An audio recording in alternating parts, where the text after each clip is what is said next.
Jake, you're trying to get me a federal weapons charge coming in here, my friend. I told him that. Yeah. Can we pull this thing up, Rishi, if you don't mind, and bring this over here? What is this? That's a German. I think they call it a Mauser. A Mauser. It's a rifle. They're German rifle. Well, let me hand it to its rightful owner over here. If you can grab it. You want to help him, Rishi, on the other side? I got it. You got it? Where did you get that? I picked this up in outside of in Niederprüm, Germany. Niederprüm, Germany. When? And I believe it was February the 13th. 1945. 1945. Wow. Where'd you find it? It was, we had pushed the Germans back, so they dropped their weapon, or we had taken prisoner. They had dropped their weapons. So they were laying on the ground, so a few of us decided we're going to pick it up for a souvenir and take the rifles home. I was able to mail this home, believe it or not. You were able to mail it home back then? Right. Wow. So yeah, the guys outside Dear Maud were looking at me like I was the most interesting terrorist in the world when we were bringing that thing in. That's what I was afraid of. You're lucky you don't have that many people around. Yeah, there were a few, but I felt like you gave me some legitimacy with the uniform and everything. That definitely helped. But thank you so much for being here. This is going to be amazing today. Rishi, if you don't mind, we can put that right over here for later. I think you said, Jake, this is the first time you've ever taken it out of the home, right? I think that's the first time it's really out of my house to come to Hoboken since it came. 80. That's over 80 years ago. It's not loaded, right? No. Okay, just making sure. I don't want a little desk pop in here. But I'd like to set the stage here for people, just because we do have two of you in here, and obviously you had if we can show those medals right there, you had quite a decorated military career and are a World War II veteran who served throughout the European theater, entering on Utah Beach and making it all the way into Germany with a bunch of stops in between. Right. So we will get into all that today. But I also want to take a minute and recognize our mutual friend here, Rishi Sharma, who, if people did not hear Mike Ritlin and I talk about Rishi's channel in episode 215, I want to give it another huge plug here. Rishi has essentially spent the last decade traveling around all the allied countries, not just the United States, but where? Canada, New Zealand, where else? Yeah, across all the U.S., all 50 states, Canada, the U.K., Australia, France. Wow.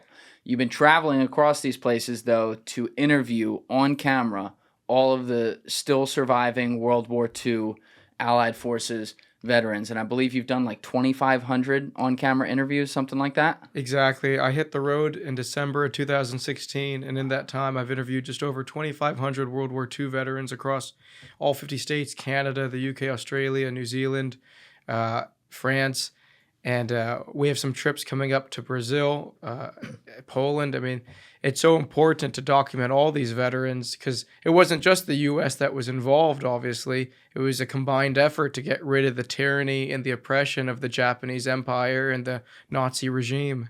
Absolutely. And people like Jake are my biggest heroes, and it's just such an honor to be able to help spread his story.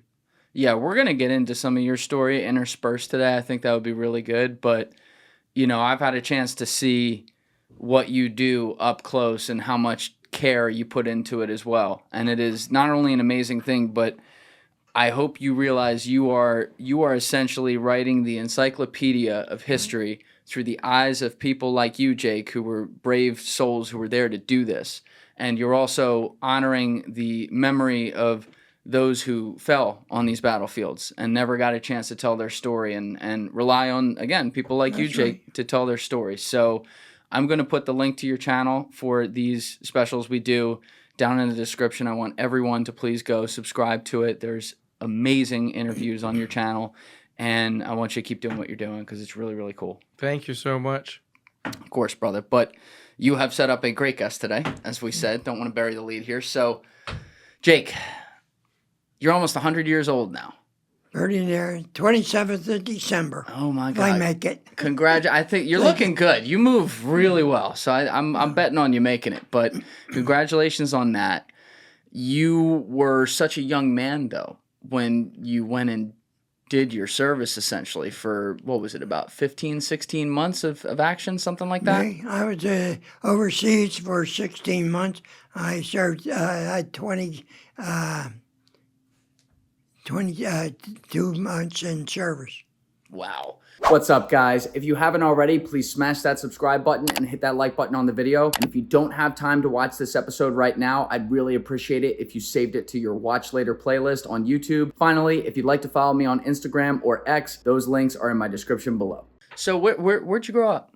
I grew up in Conshohocken, Pennsylvania. I went to school, to St. Matthew's Elementary School and to their high school. Back then, the churches had their own high schools. Oh, After the war, they turned around and went to archdiocese high schools. So, but people just say I went to St. Matthew High School. They say, where was that? Because they never heard of it. But it's back in 1889, I think they started the school. So it's been around. It was around a long time. Did you have a bunch of siblings too? I only had a sister who was 1 year, 13 months actually, younger than I was. And just the two of us that we grew up. We grew up in Conshohocken through the Depression years. Yeah, that was some tough years. And like I say, my parents never complained about it. They did it. They tried to make things. We had our own garden and all, so we helped. In the summer, when the food came in, my mother would do canning with the excess food, and would have food for fresh food for the winter. What do you mean canning? They would put them in jars and seal the jars. They'd be hot and all, and they would seal the jars, and they call that canning. They were like mason jars, about quart-sized jars. Yeah. And they have a seal on them and all. I'm trying to think. The Depression would have hit when you were around 5 or 6 years old, because you were born at the end of 1924, right? Right, yeah. So that's like basically your first memories are the world just everything stopping and people suddenly, like you said, having to focus on basic sustenance. And I never heard my parents complain about it or anything else. But I did find out my father got $4 during the Depression for 2 weeks' salary. $4. $4. He had to travel from Conshohocken to Germantown, which is in Philadelphia. Turn around and buy gas and all and keep a car and all going. And also we had to have food to eat and clothing to go to school and all. So he said one time that it wasn't for my mother being thrifty and able to do things that he don't know how we would have made it. What did your dad do? My father, during the 20s and 30s, he was an elastic hosiery. He made like garments and stockings and all of them for elastic. Then as when the war or the Depression got going, the French started sending their merchandise over, which was similar, but it'd come in unfinished. They would leave an eyelid off or something.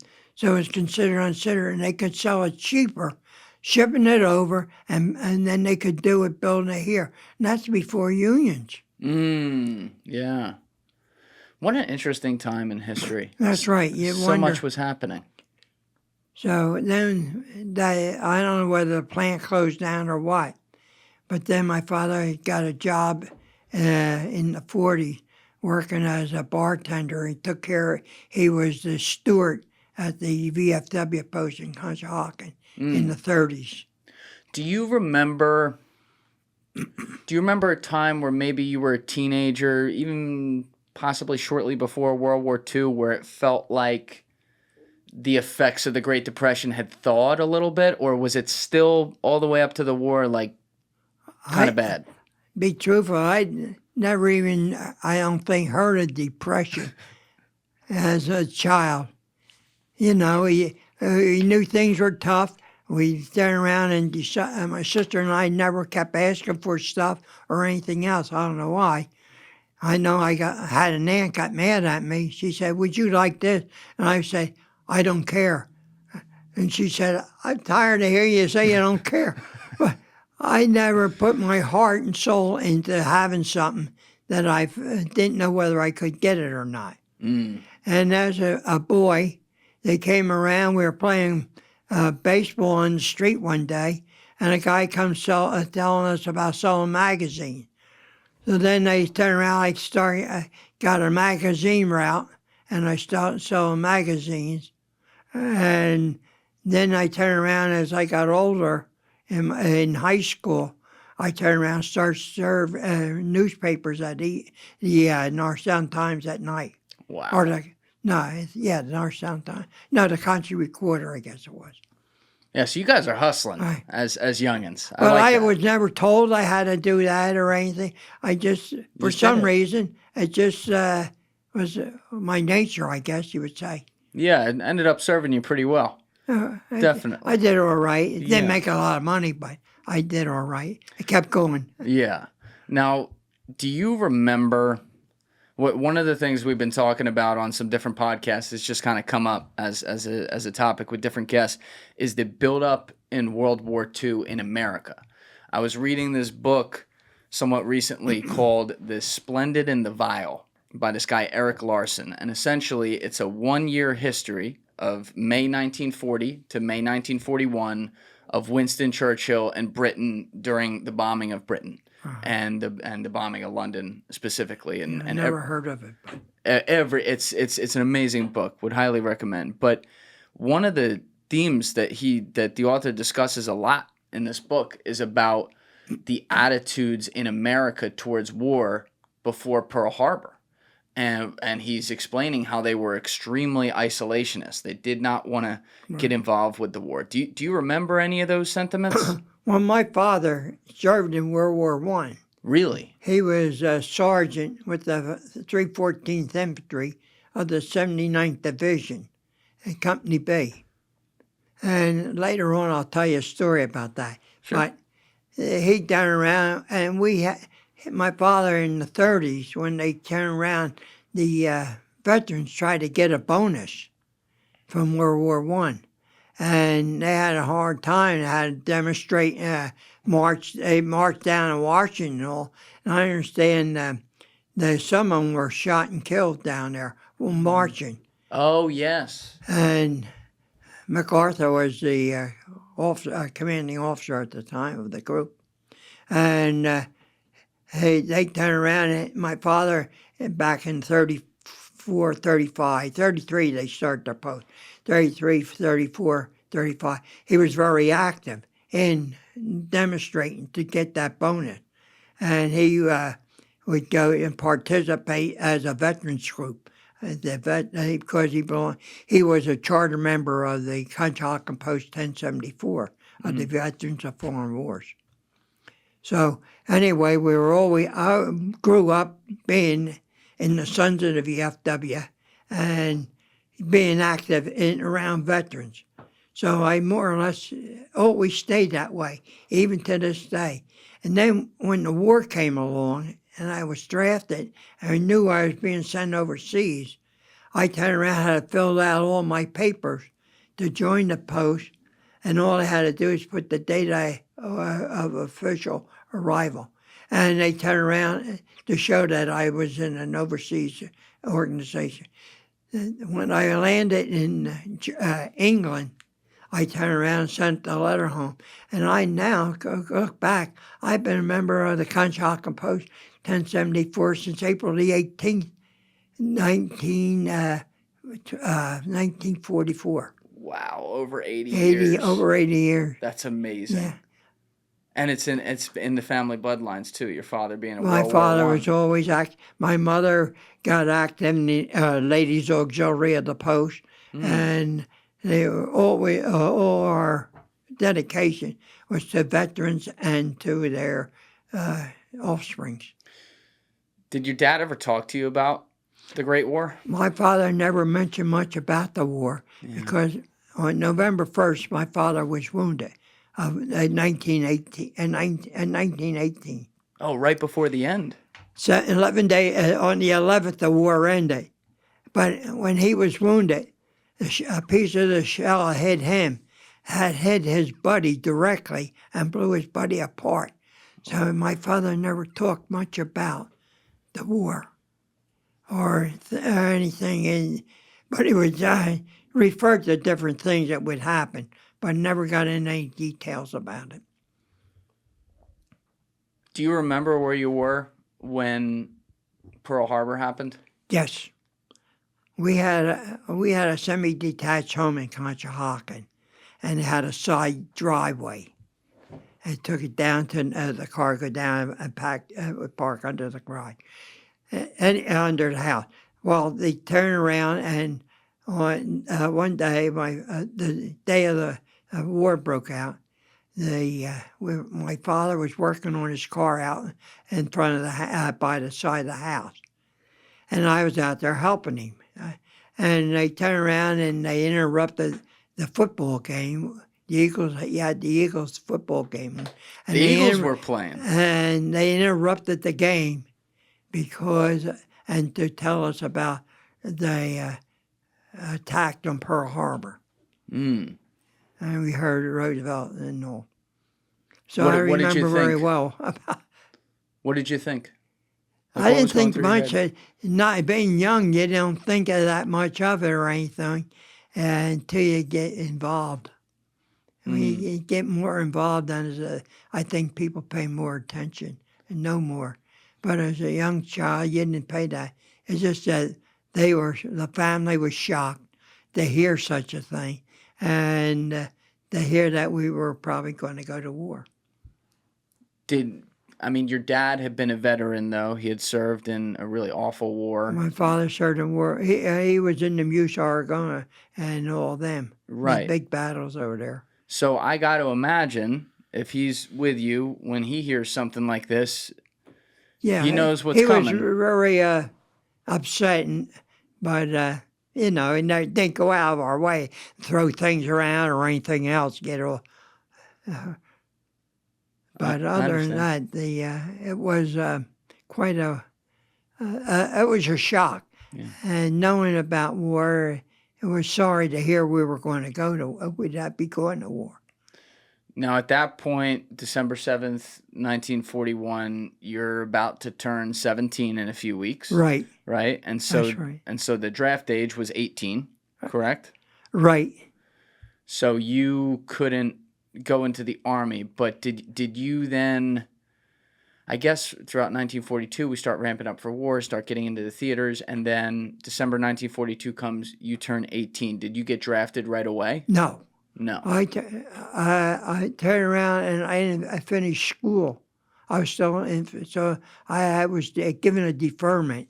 I had to sign up for the draft, but I was given a deferment till I finished school. And then they turned around, and then in 43, they called me up in August. Get it right. September. August. In August the 18th, I told you we were called to the draft board for our final exam. We had to go out, and we went there a few times during the period. But then when I reached I got out of school, I was called up, and I was with a group. Now, I was an exception. I took my barber to the service with me. Why'd you do that? Because he fell in the draft board. The draft board took him. I didn't do it, but I tell everybody I drafted him. I took him with me. Sound like a rich guy. But anyway, it's funny. He's in his 30s, early 30s, around 30, I guess he was. And I'm only 18 and a half. But I went to him to get haircuts. And then when the draft notice came, he was involved, and him and several other older men were drafted who were married. And they turned around. So when we went to the draft board, in Ambler, they turned around, put us on a train, and shipped us up to Allentown, Pennsylvania, to get our final physical exam. And what goes in the physical exams back then? What kind of things did they have you do? Eyes, ears, and that stuff. But I don't know why we had to go all the way up there to get the final. But they checked you out a little better, I guess, than most of the time. But anyway, I think we all passed it, went up that day. And one fella, he walked across the hall when he found out he passed and turned around and went over to an engineer group and signed up to be an engineer. Mm. So anyway, when we were in the service, he left immediately that day, the fellow.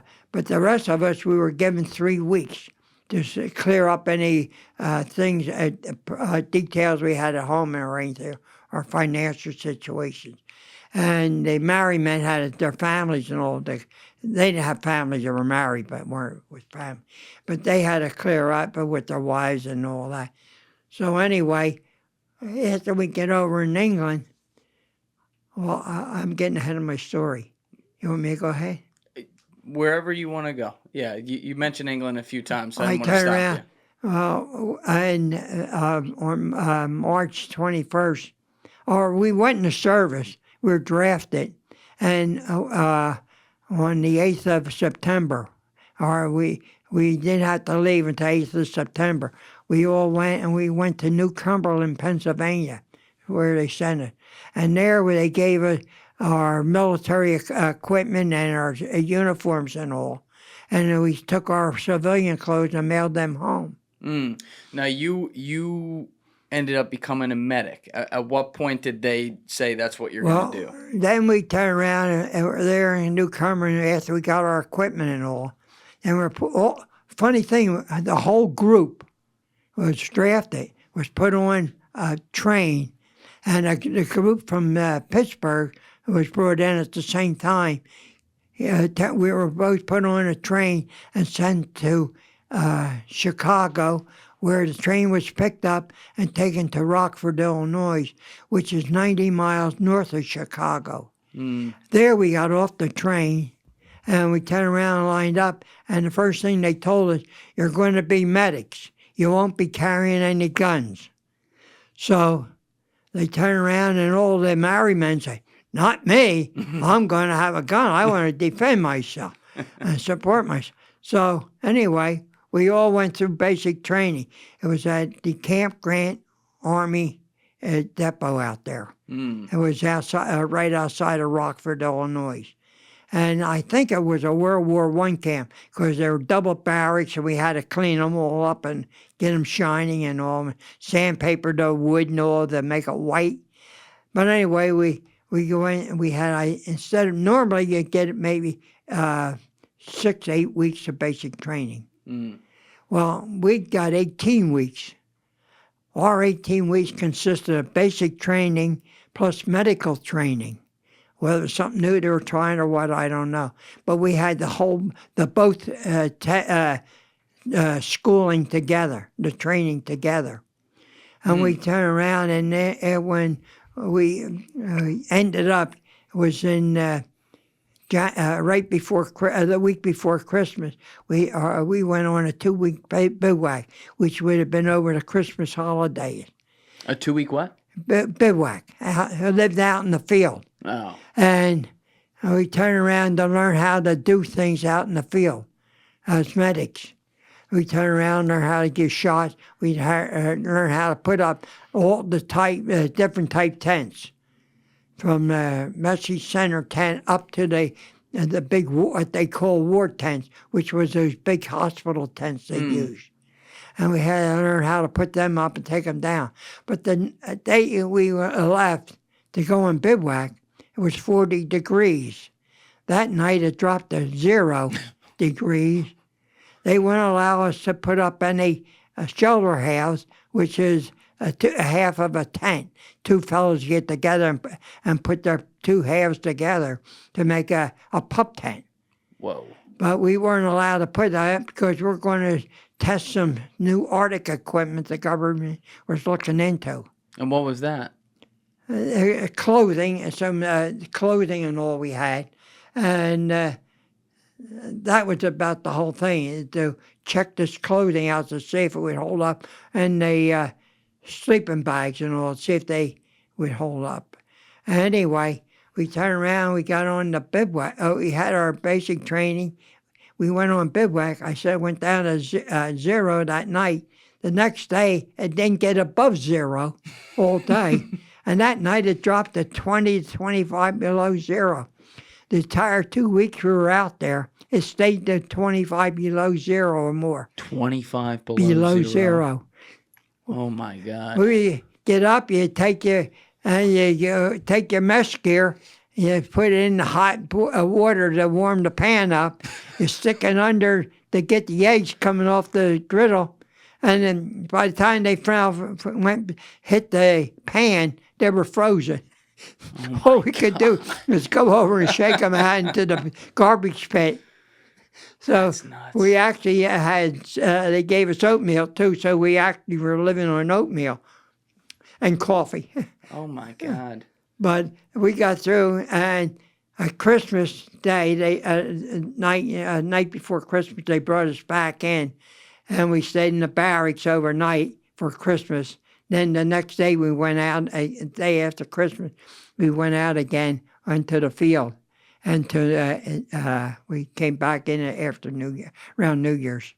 The 18 weeks, though, that you were in camp learning, so you didn't have any previous medical type experience before they told you were going to be a medic, right? Well, I did. You did? Most didn't. What was your background? I was a Boy Scout, so I had learned some first aid. So very cool. But anyway, when we went during our basic, we had to learn.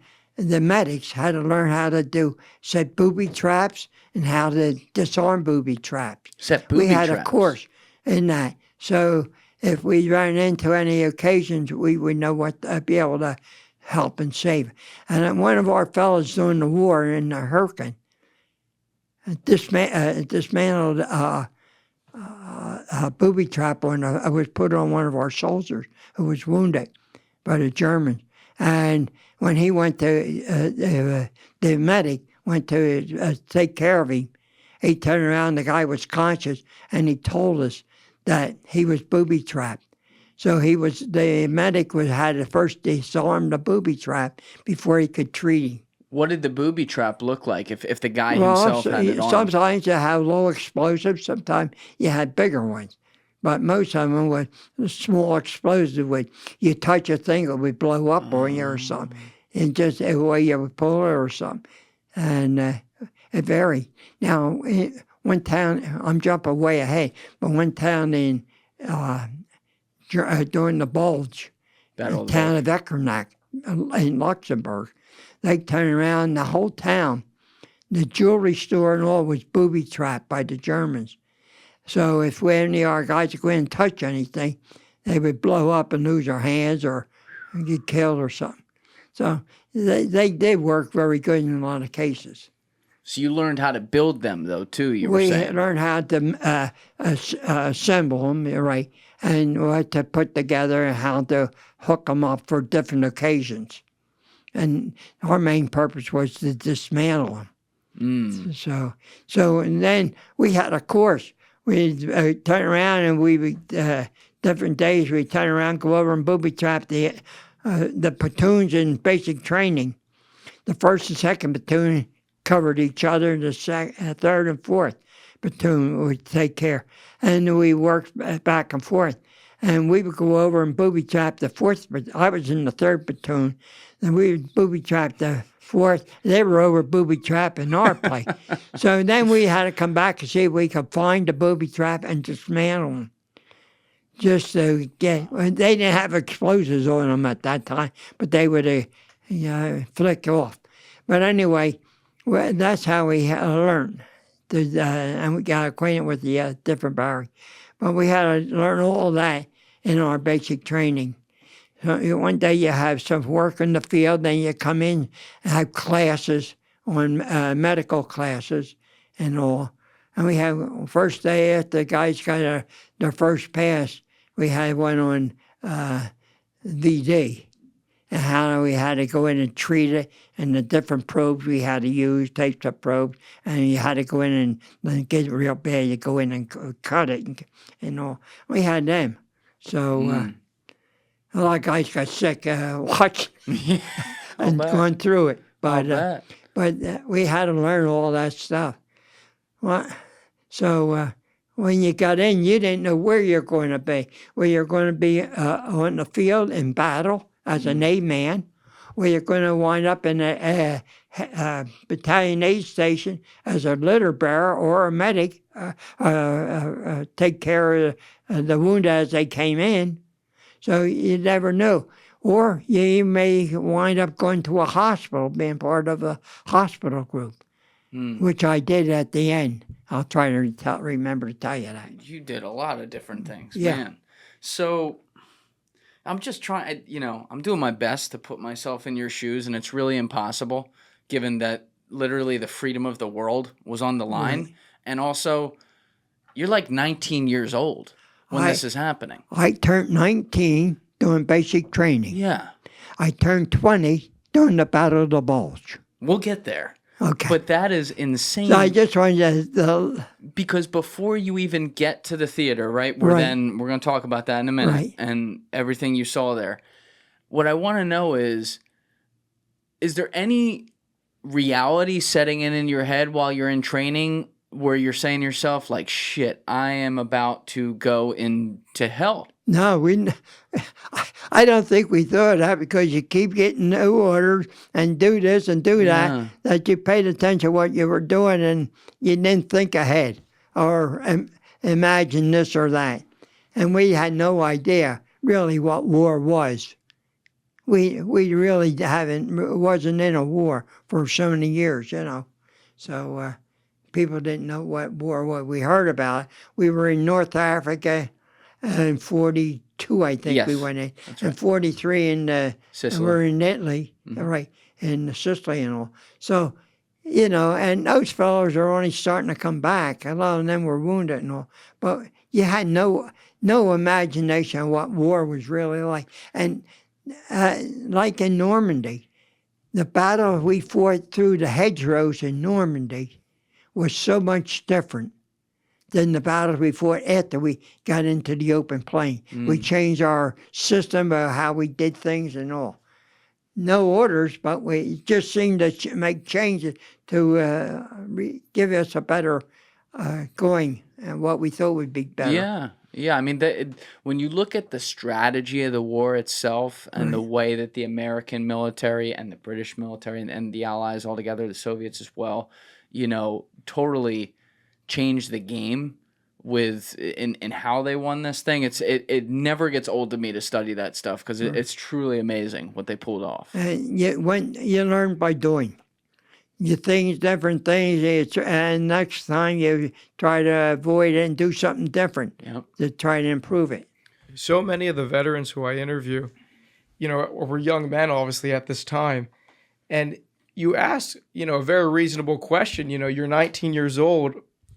You're no dummy. You're going to go into war. You could get killed. Do you think about it? But overwhelmingly, the answer I hear from the veterans is that it was an adventure. And for so many of them, when you're 19, you're invincible. Mm-hmm. And as Jake mentioned, besides some of the men of the country who fought in World War I, the U.S. for such a long period of time had been a largely civilian majority country. You didn't have eons of generations of military families like we do have today, World War II, Korea, Vietnam, Iraq. I think at the start of 1940, the U.S. had the 18th largest military in the world. We were behind Uruguay. and most people, so we had 183,000, right? Yeah, not only that, when they were training, they didn't have guns to give the fellows a train. And, oh my God. And when we went to war, they turned around and they say they were given brooms to carry as a rifle to practice the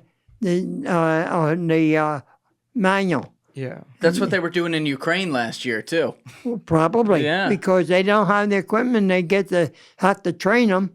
And that's what they... So, but we were lucky by time 43, they were getting the equipment, even though they never gave me a rifle or a pistol. Well, you got one. You went and got your own. I brought one home anyway. But I think, Jake, you told me in our interview, didn't you say you seriously considered suing the government for sending you into harm's I'm just way? saying, now we hear all the suing going on in the government. Can I sue the government for sending me into battle? Means the courts have already authorized that everybody's allowed to carry a gun. Yeah. A gun. So That's now can I crazy. sue the government or the tens of thousands of medics who That's serve? crazy they didn't let you guys carry a gun. Joint lawsuit, Well, absolutely. there was a reason for it. And why was that? In Europe, Germany recognized the Geneva Convention. Oh, they did? Yeah. This is But news to me. the Japanese did not recognize it. So in the European theater, there was no carrying the gun. Even some guys, I understand, on their own carried their own gun, but they were never issued. The Pacific, I don't know. Some tell me they didn't carry a gun. Some tell me they did. So I don't know.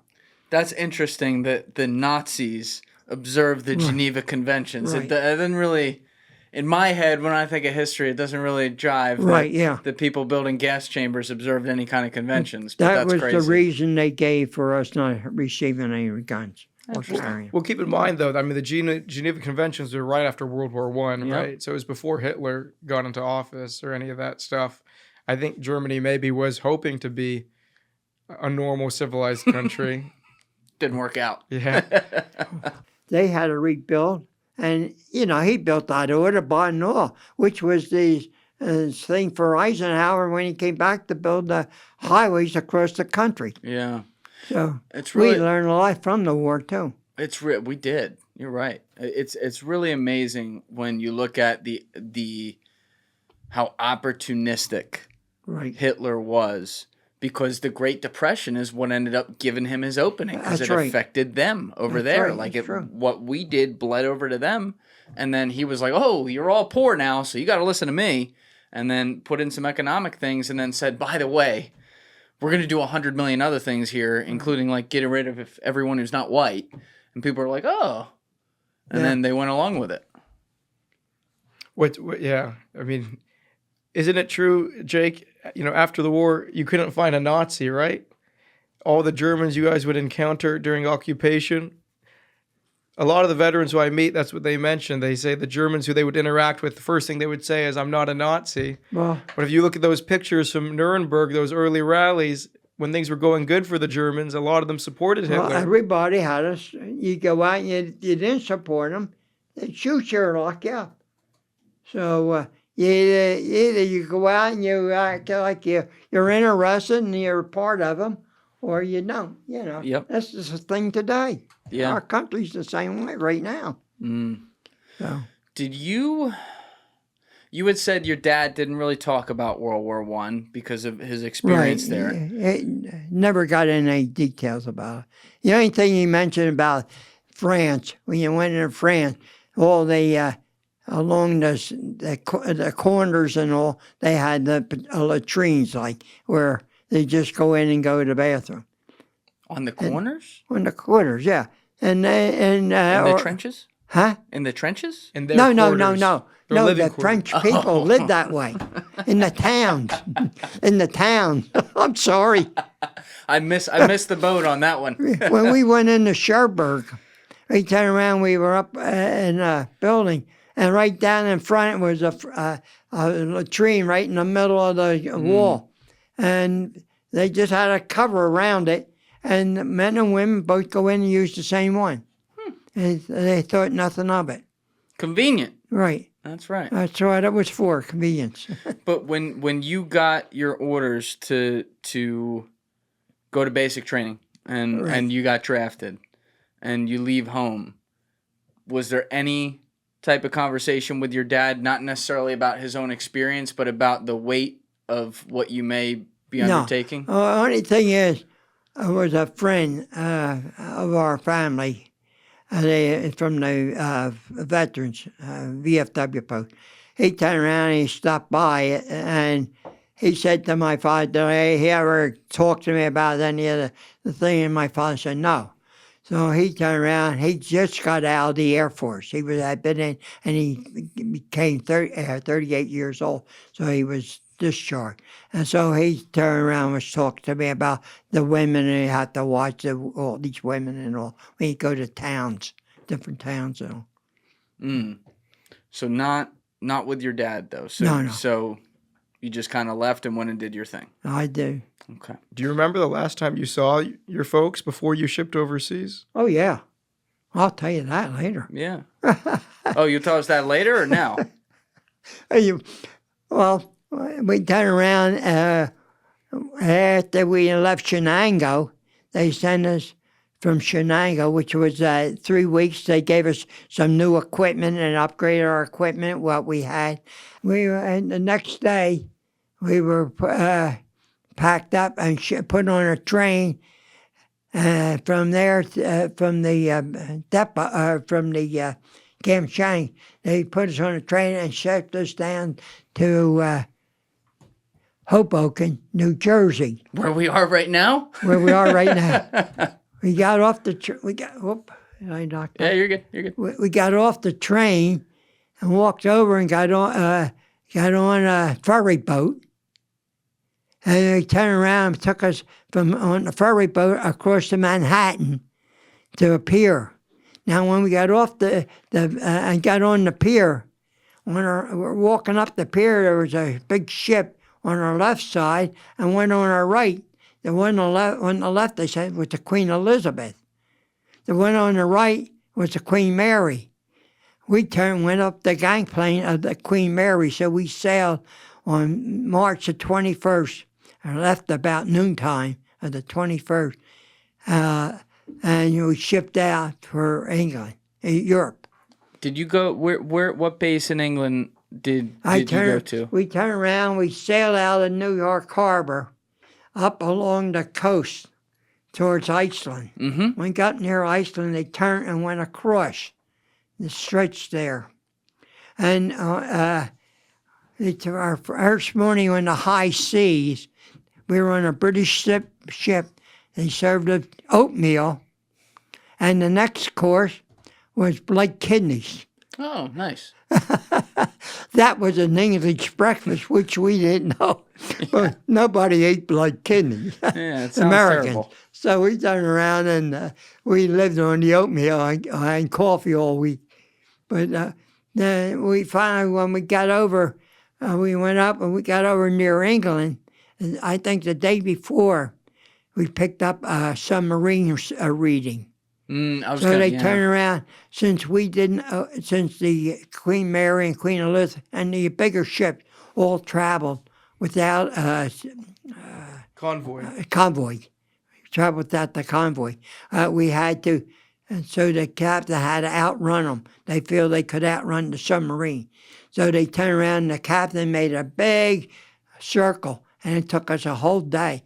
So we were one day late getting into our thing. But we came back and around into the English Channel and up the Irish Sea between Ireland and England. We sailed by Liverpool on up into Scotland. Mm-hmm. And we docked right off of Scotland. And it was Greenock, Scotland, where we got off the ship. They had to take us off on smaller boats and bring us into the rail station. Did you, when you're saying submarine, you're referring to German U-boats? German U-boats, right? That's right. German U-boat. So the captain felt like he could outrun them. So he was outrunning them. He lost them on that day. So we went up the English up into Scotland. And then when we're standing on the train platform waiting for our train to come in, we're looking out. About a mile or so, you see in the distance this here church steeple. So we're inquisitive, asked where that was, because we didn't know where we were. And they told that was Glasgow, Scotland, the church. So anyway, when the train came, we all got on the train. We boarded the train, and we went through the Scottish countryside the entire day. And when we got into Liverpool, England, as it was getting dusk. Mm. And it didn't get dark until after 11 o'clock at night. Really? We were on double British summertime, so our days used to, during the summer, I think, daylight lasted up to midnight. Wow. By the way, Rishi, I see you over there. If the headphones are going out, don't worry about it. Just twist them like Thanks. that on the thing. But While you're doing good. that. So Jake, just try to keep it in front of you. Yeah, you're doing great. I bumped you're it. Doing, I bumped it. No, that was me. I'm moving it. You're, Oh. you're I doing just great. want what you're I saying. thought I bumped it. What you're saying is so incredible. We just want to pick up every word. But yeah, your voice is really good. I'm watching your levels the whole time. Is it? Yeah, Saying? you're doing great. But so, anyway. yeah, let's continue where you were. But anyway, you get on the we train. landed in Greenock, Scotland. We got on our train, Mm-hmm. and we traveled through the Scottish countryside, which is now beginning of spring over there also. So it was the 28th of March when we landed. So they turned around, and we went on into England, and we got off the train in Liverpool, England, which is the northeastern part of England, Liverpool. And they turned around, and while we're waiting for our train now, it's getting dark and dusk setting in. And you look out over the town of Liverpool, and we see all these blown out buildings. Yeah. And just shells standing in front of you. Yep. And all was blown out. And I got such a funny feeling, like I was standing in the middle of a battlefield. Yeah. But that's the way it hit me. But anyway, when our buses came, they put us on and took us about an hour and a half towards the Manchester, England.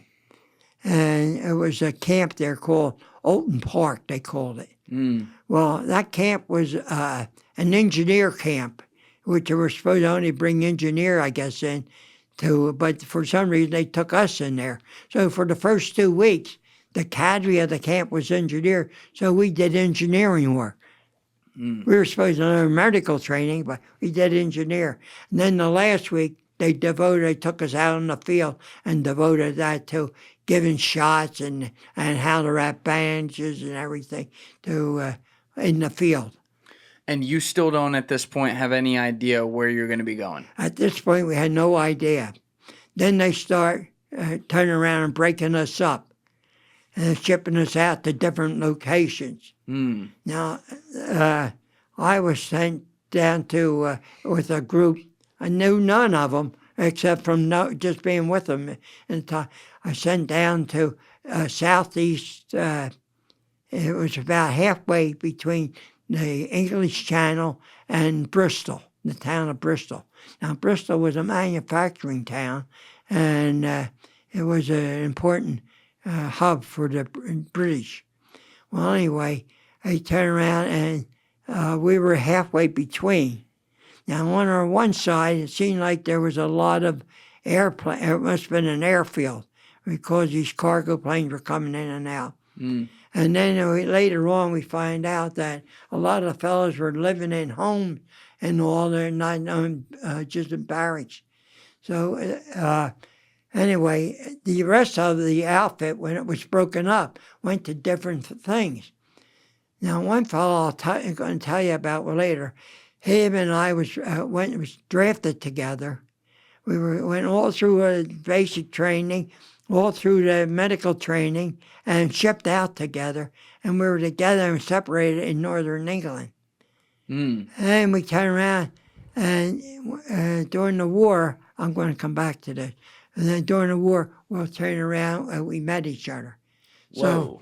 So, but anyway, on the 4th of June, the Germans came over to make a bombing run on Bristol. Really? The town of Bristol. Yeah. And the yak was so heavy, I said I never saw a German bomber maneuver to escape the flak in the aircraft that German pilot did. But he put that plane like it was a pursuit plane. Here we didn't realize he had a whole load of bombs on board. He got over Bristol, dropped his bombs on his target, and came back. Yeah. The British claim they got him going over the channel, but it's hard to believe. But I never saw a German bomber with a full load of bomb dive and everything else to avoid the flak. Yeah, that part of the unbelievable. It's unbelievable. That book I was telling you about earlier talks about the similar things that you saw. I had no idea how tactical this was for so long, where they would do this. And the way the technology was back then, they basically had enough to fly to the target, drop, and then they had to get back. Right, that's because they run out of gas. That's right. That's the problem. But anyway, after that bombing, then we turned around and during that bombing, we had no holes to get in for security, had no place to go for security. There was a little wooded area at the end of the patch of ground we were on. So we all had to go down, stand there, and we were watching the planes. That's why we could see how they were maneuvered and all.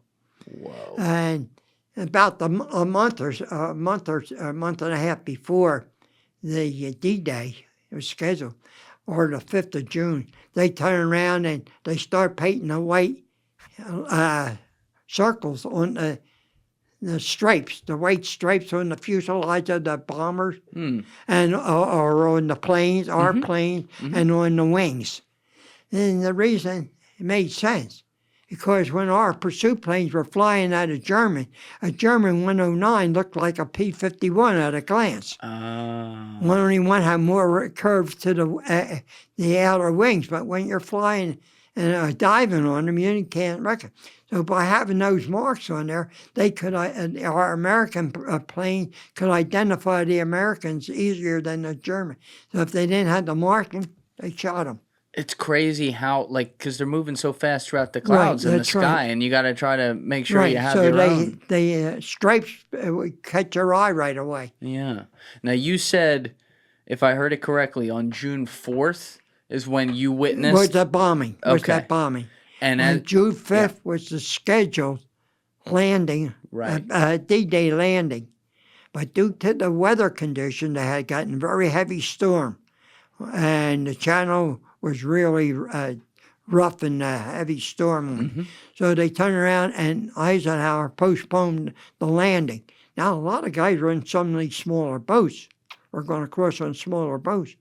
And they turned around, and a lot of them got seasick from the heavy waves. But they turned around, and the next, on the 6th, they got a report.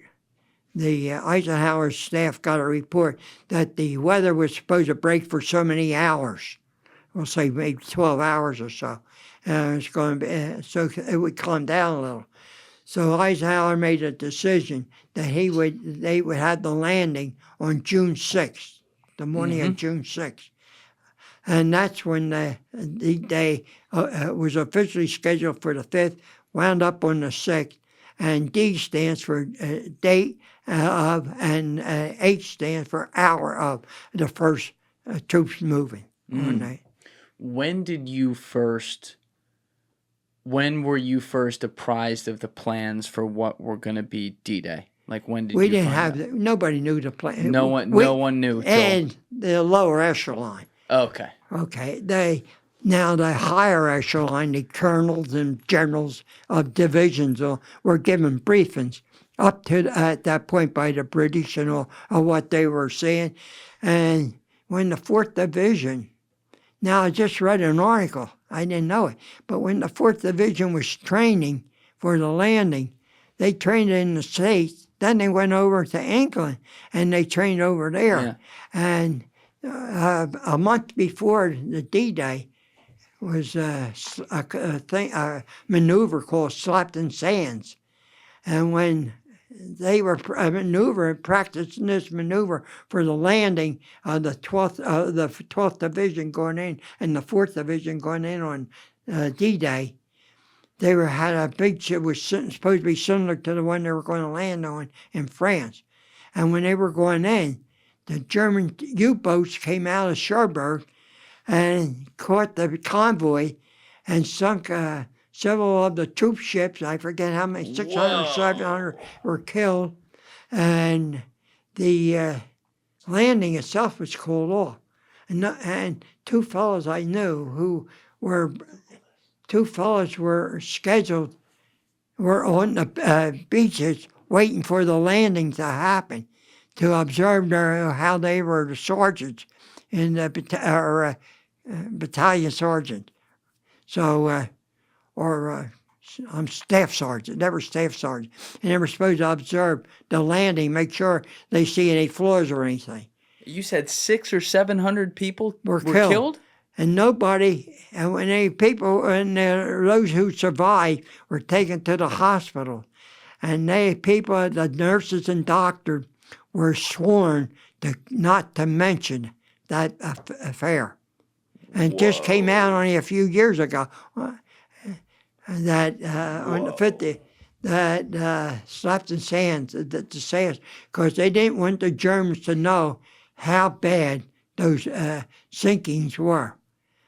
And it was kept secret for 50 years or more. Yeah, I want to see if we can pull this up. You said, were you saying Slap the Sands? Slapped and Sands in England. Okay. Was a beach in England. Let's see if we can find that. I'd love to read some more info on this. So I think the actual operation was Operation Tiger. Is that right? I don't know. I think that was the name of Slapped it. and Sands, all I heard. Rishi's on it over here. But the U-boats, there was 3 U-boats, I think, German U-boats, Yeah. who came over from the Cherbourg port and sunk them. So nothing was said so that they would not know how much damage they'd done. A whole engineer group was eliminated, I think. Whoa. Or artillery group was taken out. So we have it right here. We got Exercise Tiger, disaster at Slapton Stands, 28th April 1944. April 20th. It said, "We sailed along in fatal ignorance," writes Lieutenant Eugene E. Exton, a medical officer aboard the first of 2 tank landing ships to be sunk by German S-boats off the southern coast of England on the night of 27/28 April 1944. The attack, which happened to be in the midst of an Allied dress rehearsal for the Normandy landings, killed hundreds of men. Some of them succumbed to blast injuries and burns, others to drowning or hypothermia.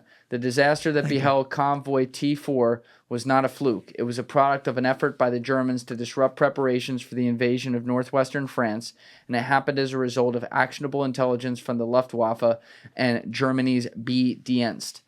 Tank landing ships, LSTs, slow, unwieldy, and cavernous, were ideal targets for fast torpedo boats and which patrolled those areas that the German Admiralty determined most likely to host enemy convoys and training exercises. With only 1 escort and no meaningful radio capabilities, Convoy T4 stood little chance. That's the first time I ever heard of that, too. I never heard of that one. That's nuts, man. So they were getting us, and this is, we had... It was a fluke. Yeah. That was accidental. They caught those ships, and they took... And the British got hell for the commander of the British got, because I'll bet he wasn't securing the landing. Yeah. Probably got chewed out a bit. He did.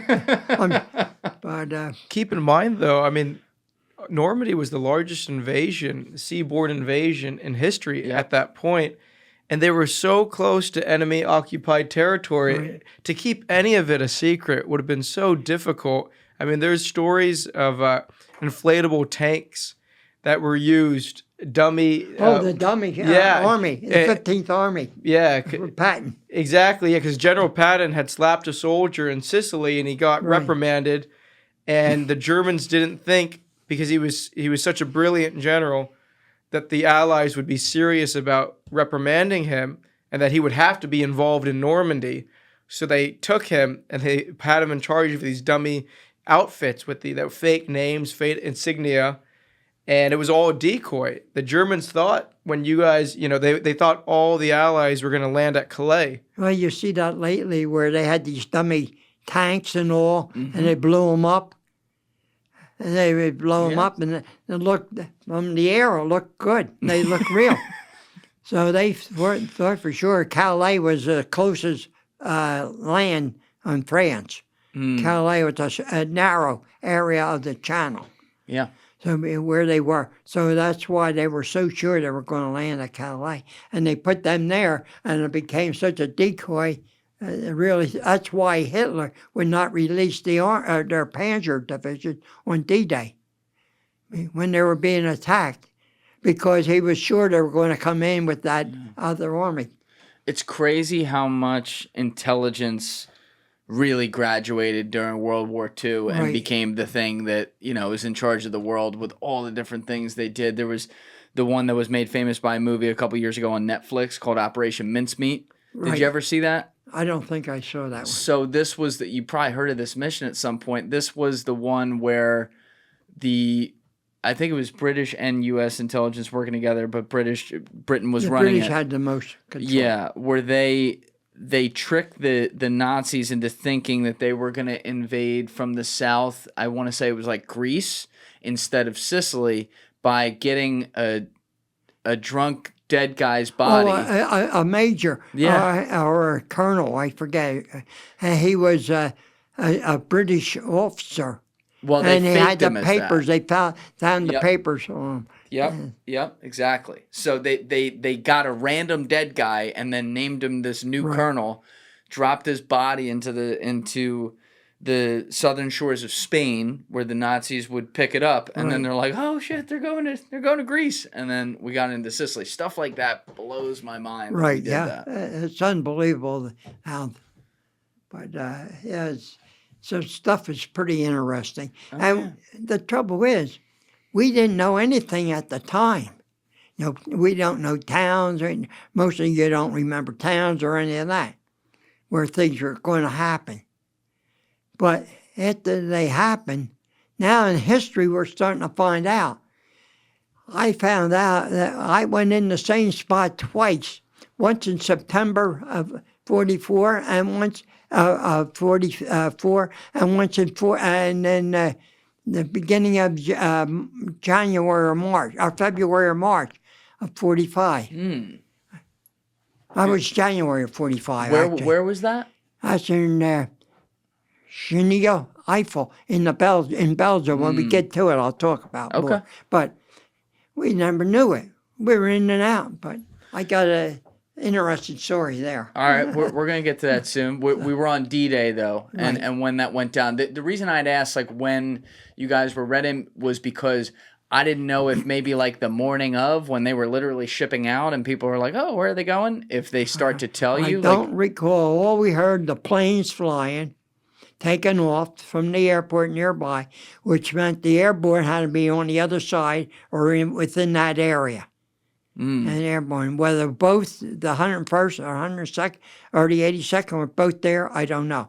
But they had to be in that area because of the plane. And that's where they got on the planes. Okay.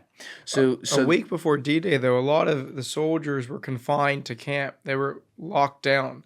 Even the soldiers who were not going in on D-Day. Really? Because they didn't want any leaks. I mean, people talk about leaks today, but back then, it was even more important that you couldn't have anyone, because there was so much effort was put into trying to fool the Germans, like you mentioned, that we were going to land somewhere else. Right. If we think Omaha Beach was bad right now with the amount of casualties, imagine if the Germans had been prepared and knew that we were coming. 10 times worse. Yeah, I don't know if it's rewriting history to say this, but if they'd been prepared, I almost don't know how that could have been successful. Well, even up until almost noon, I believe, Eisenhower was seriously considering calling them back. Yeah. Because there were so many casualties. There's a town in Bedford, Virginia, the 29th Division. Well, now, why he was going to call them back? Omaha Beach. On Omaha. Omaha Beach turned out to be a disaster. They had a lot of problems. Well, we'll get to that after we catch up. Okay. Yeah, because one thing, I've had a lot of veteran friends of mine, not World War II guys, but guys who served a long time and saw battle, who certainly have talked to a lot of World War II vets who, survived D-Day and stuff. And they said Saving Private Ryan, the opening scene on the beach is probably one of the more accurate depictions in military history in the movies. And every time because it's a movie, it's not the real thing, but every time I watch that and you just see the boat come down and just, oh my God, I can't even fathom what would be going through my mind as that hatch comes down. Well, that unit that they're representing, that's the 29th Division. Besides the Rangers, Tom Hanks and all of them, that's where the 29th Division landed, which was the Maryland, Virginia National Guard. It's called the Blue and Gray because of the Confederate Union ties. And there's this little town called Bedford, Virginia, where the D-Day Memorial is now. Because back then, companies, A, B, C, D, used to be based on where they were from, because a lot of these were National Guard guys. That's why so many are from that area, because they're all National Guard. And they changed that later in the war because they realized this is not the way to do it. Because in one day, about 22 of them from this little town were all killed. Oh. Right. And so that town on D-Day, I think. Yeah, has the highest per capita of men killed during during the war. You're going to take from one place. They got to get, and they're getting killed. They got to be killed from your group. You know. Yeah, absolutely. So it really makes sense. Understood. One thing I just wanted to mention, if you don't mind, when you were talking about the whole mincemeat thing, right? Spain, they talk about these neutral countries. Spain was neutral, but in war, there really is no such thing as neutrality, which is so unfortunate. Even Ireland, you were talking about how you saw Liverpool all blown out. Right.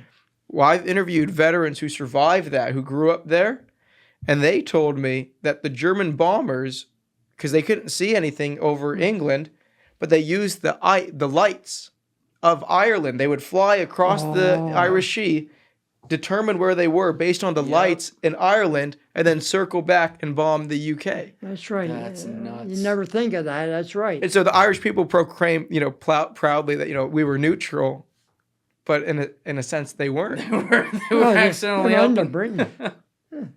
That's wild. Those are the things we also don't think about. You don't think about. That's right. Yeah.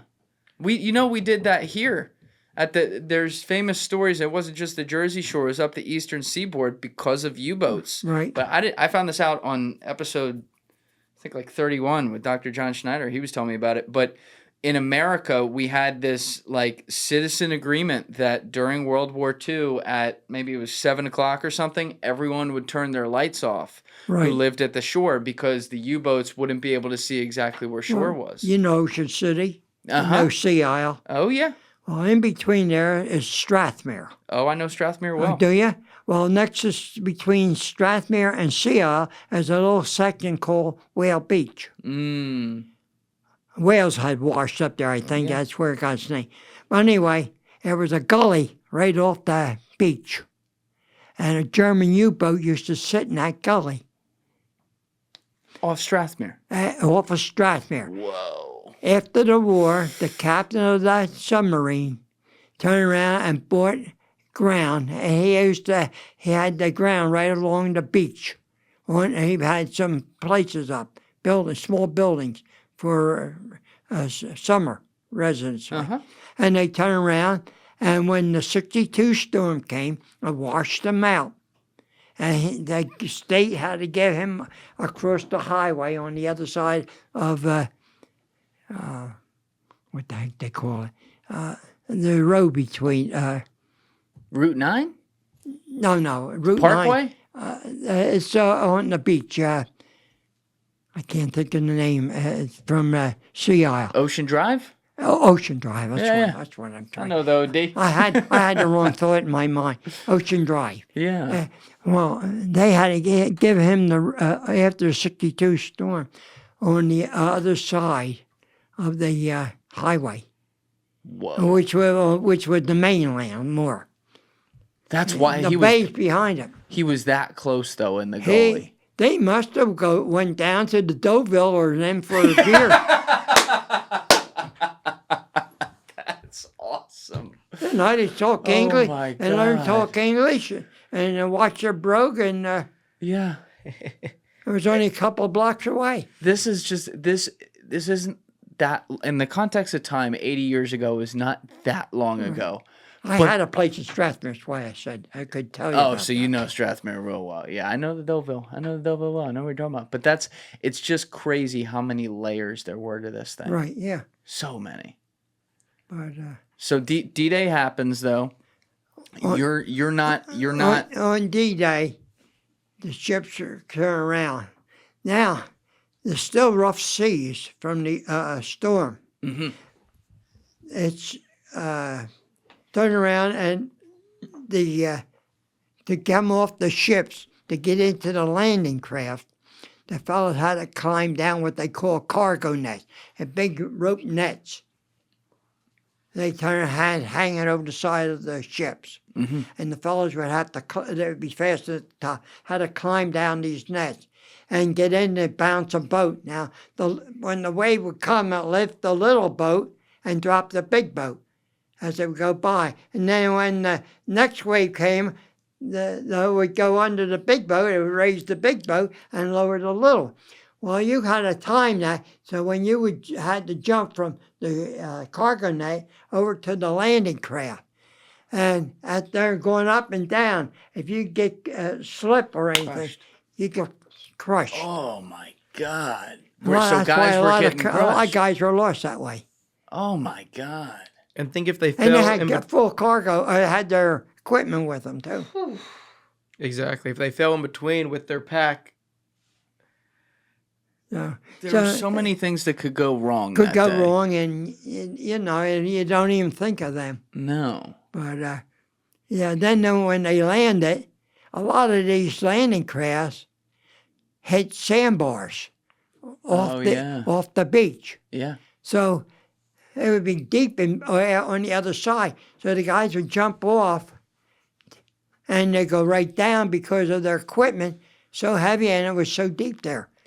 A lot of guys were lost that way. And then, like we said, the boats would open, and they're just getting Well, that's machine when gun they open opened the fire. boat, the fellows Yeah. would jump out. Yeah. They'd start running, they'd get into the water, and they go right down with their equipment. Yeah. You have 60 to 100 pounds extra It's weighing them equipment. down. Yeah. That's wow. So did you have friends who were there on actual D-Day who Yeah. landed? Did you have I friends who fell friends from the 4th Division Association, yeah. did you have friends who fell that day as well? They never talked of it, but that was some of the things they point out. Hmm. Now, when did you land on Utah Beach? I landed on D+8. D+8. But the division landed on D-Day, H-hour. The 4th Infantry Division landed D-Day, H-hour on Utah Beach. And so, but you came 8 days later. I came in with a group to be an evac hospital, established the first evac hospital in the Utah Beach area. Oh. And we went, when we landed, we turned around and on the 15th, we were supposed to rendezvous with 21 nurses and three doctors to establish. In other words, we didn't know it. Up to this point, we're only a paper organization. Hmm. So until we rendezvous with the doctors and nurses, we can set up the hospital. So on the 15th, we landed on the 14th. The 15th, the 4th Division at 10 o'clock in the morning put an emergency call down for medics, or that's when it reached us. And they turned around and our whole group, we were supposed to rendezvous with the doctors and nurses at noontime to establish the hospital. At 10 o'clock, they broke our entire outfit up. We had all the personnel to operate, set up and operate in the evac hospital. The enlisted personnel from sergeant down. We had, and the ambulance drivers were sent to 4th Medical. So the entire 4th Division sent an emergency call down for a medic. So they broke us up, and I wound up going to the 12th Infantry Regiment.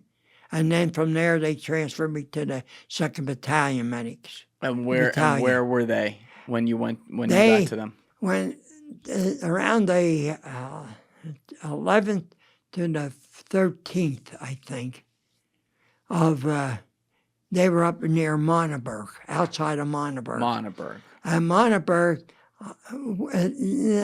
Utah Beach wasn't the correct beach. The beach they were supposed to land at, Utah, the name of Utah, was to be a mile further west than it was, towards Cherbourg. Okay. The port of Cherbourg, or the Atlantic Ocean, whichever you want to call it. Cherbourg is on the channel and but also on the Atlantic Ocean. The bottom of it's the Atlantic Ocean. So that's all Atlantic Ocean on the lower side of it. So anyway, they turn around and when they landed, the tide had carried the ships further to the west, east, further to the east. So it could have been the tides were coming in instead of going out. I don't know. But if it carried to the east, it had to be coming in. And they were supposed to have been, the tide was supposed to be the controlling point for the landing. So, it don't make sense. But anyway, when the fourth landed, they landed on a beach that was a mile west of where they should have landed, or east of where they should have landed. And it may have been a godsend because it was all flooded behind it, the area, and the Germans didn't have it heavy fortified. Oh, wow. They didn't expect them to land on a flooded area. So it was an accidental, godsend condition, like you might say, where they landed at this beach. And then they had to decide, when they got on the beach, there was a house on the beach. The plans didn't call for a house, which told the general that it was a wrong beach, and the colonel. So they turned around, and now the general was Teddy Roosevelt Jr., who was a brigadier general of the 4th Division. He was the assistant general. And General Barton was the commanding officer. He was the assistant to it. And he insisted to Barton to be able to land. And he wrote a letter and all because Barton refused, because Teddy Roosevelt had been wounded in World War I in the knee, and he had this here, what do they call it? The calcium. The what? Calcium in the knee. Oh, okay. And they didn't have to cut his knee off, though. No. Okay. So he had his knee, but it was stiff knee. Got it. He walked with a cane. So that's why he walked on D-Day with a cane and only his pistol, because that World War I wound. But anyway, he insisted to Barton, and Barton finally gave in and permitted him to go with his excuse and all. And he's the only general officer, general who landed on D-Day on the first wave throughout the entire landing. That's why he got the Congressional Medal of Honor. Because when he got there, they had to make a determination whether to send the balance of the troops to the correct landing area, beach, or to go from there. And Teddy Roosevelt made a decision that we will go from here. And they figured out a way to get across the flooded area, get the troops through the flooded area and across, because there was a causeway nearby, but they couldn't. But it was zeroed in by the Germans. Zeroed means they had it all, knew all the position. So they had it zeroed in. So they couldn't use that to bring the troops in. So they brought them through the flooded area. And now how they did it? I'll leave a secret out now. How? Old Bucket Brigade. Old Bucket Brigade? They turned around and lined the tall men in the center because they figured it could only be so deep. And then the tall worked them down. And as the smaller men would come in and lose their footing on the floor of the ocean, they would turn around and be floated across from one to another like a bucket being my passed God. on, and they got them across. That's how they got across. Now that This came is from somebody who was savage. involved in that deal. That came from A one of your person- guys who one was of the there. fellows was Wow. involved. So many things to plan for. So Alessi, can you pull up just there should be like a graphic map if we Google it of a map of the invasion of Normandy. It'll probably show the U.S. where the British troops were, where the Canadian troops were, but it was it's a wide right. area. It's Yeah, not like it's- one little I spot. forget how many miles it covered. Yeah, maybe that third one. Does that look good? It takes like an hour and a half to the get first from one one end off to the another. Atlantic was Utah. The second was Omaha. Then there was Gold, Juno, and Sword. What's an animation? Oh yeah, okay, perfect. So this is a Vox animation, so you can kind of see them spreading out as they land, and then they're Right. gonna go south through France. Can we edit the search to invasion of Normandy map by Allied country? And see, there was one I was looking at. You really got a good selection here, don't you? Yeah, I should have brought this up before. There, Oh yeah. Utah Beach is That's on what we its want. own. That's what we want. Yeah. In between Utah and Omaha is Point de Hawk, where the Rangers Right. climb the cliffs. That cliff, right? Wait, they were climbing cliffs. Yeah. Those are not. Those are the 105 Rangers. 105, 110-foot cliff. Whoa. So you can see, U.S., and then British going on to Gold, Canadian going on to You Juno. see that one in between the near Omaha Beach? Yeah, in between Omaha and Gold. That's Point de Hawk. It's a 100 The Rangers. 5 or 110-foot cliff. And it was being protected by machine gun fire, right? And mortars. of Nazis. They had pillboxes sitting up on top of it with guns in. That's why they were trying to knock out Whoa. the guns so they couldn't hit the ships or the landing on the beaches. It's amazing.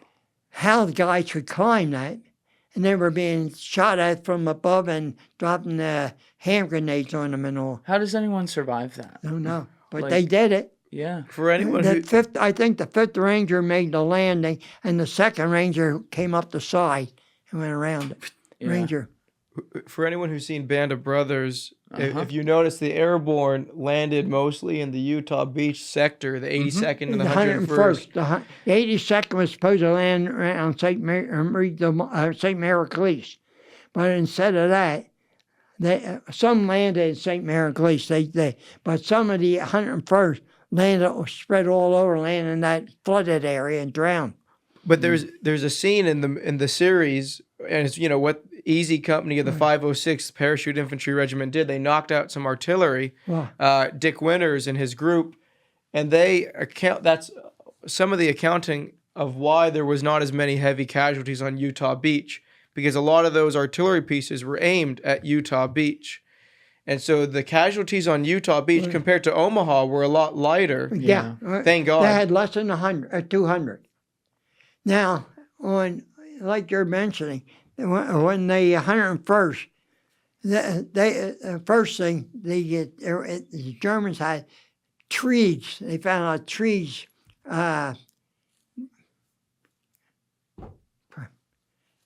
What are you looking for? Tree trunks. Tree trunks, yeah. Sticking out to look like guns out of the Oh, wow. out of the pillboxes. Yeah. Here they found they were back in an open field where the Germans had a battery set up, and that's what the 101st ran into. When they got started assembling, coming Yeah. along, they ran into it. Yeah. They were able to go in and blow it up. And the Germans didn't know what was coming. They didn't expect them. And you had some Philly guys in there too. You had Babe Heffron, Garnier. That 101st was well represented by Philly. Yeah. Very cool. So you were starting this by explaining the 4th Infantry Division. They landed. Once you went in D+8, you were then sent to where they were to join up with them, right? I joined them outside of. I joined in Montaberg. In Montaberg, it was we were in pillbox out along the side. It was high ground around the side of Montaberg. Can we pull up Montaberg on a map? Same as Cherbourg. Cherbourg, outside Cherbourg, they had the high ground too. Yeah. You might have to put Pillbox 4th on. Division. Well, the Germans had the pillbox on, and they And that's where I think, I never got to sat down to figure it out. I think that would probably be about the mile to where they should have landed in that area, because it was supposed to be heavily fortified. And where they landed was not heavily fortified. So, like I say, it was a godsend where they landed. And they got off the beach with less than 200 casualties. One place 197, another place 199. Right. But it's Whereas I don't remember right. the casualties on Omaha offhand, but But Omaha, it was when insane. they came in Omaha, they ran into heavy. Not only that, I just was over there, and in about a half a mile, maybe a quarter of a mile, there's this big high dune, and they had to go up over those dunes and get down. So that was their trouble. They ran into a wall, like more or less. Did you guys back in England while you were there Right. when they did this invasion? I would imagine you guys got word, maybe inside. Correct me if I'm You wrong. didn't get word. No. You didn't get word No, a couple days later about whether it was successful or not. I think we had to wait till the stars dropped. I forget when they came out. It's been maybe a week later. So they didn't tell you it was even successful for a week. No. Wow. To my remembers, no. Wow. So when did you get your orders that you were going to be dropping in? Like the day of? We were given orders to move to the port. We moved to Plymouth, England. Mm-hmm. And we were there a couple of days. And that's the first time I saw American Marines in England. They had the Marines who were in their dress, and they were the security around the port. So that we wouldn't take off, desert. And anyway, we were in there a couple of days, 2 or 3 days. They turned around, took us down, put us on the ship on the 13th, the night of the 13th. You got on the ship, or the afternoon of the 13th. And that night we sailed out into the channel. And when we woke up, we were across the channel off of Utah Beach. Whoa. So when you landed on Utah, obviously we've already taken the beaches at this point. Right, they were all cleaned up. Right. But do you remember, could you see the aftermath still? No. Nothing. Like I said, then we're moving fast. You got to get off, and you didn't have time to stand and look around. But you glanced around, and I don't remember seeing it. I couldn't get over how the beaches had been cleaned up from the original battles. Totally. Wow. Yeah, I didn't see any equipment or anything So that I can remember. This is when we started the giddy up in the war, because Right. at this point it's like, all right, let's go south and then east as fast as we can and get this thing over. When you met up with the 4th Infantry Division, where did you guys first have a mission to go, and what were you guys supposed to do? All right. When we first came ashore, the division came ashore. The 8th Regiment came ashore first. And the assignment was to go inland. And I think they went inland the first day, 7 or 7.5 miles inland, near St. Mary-Glees. That's why.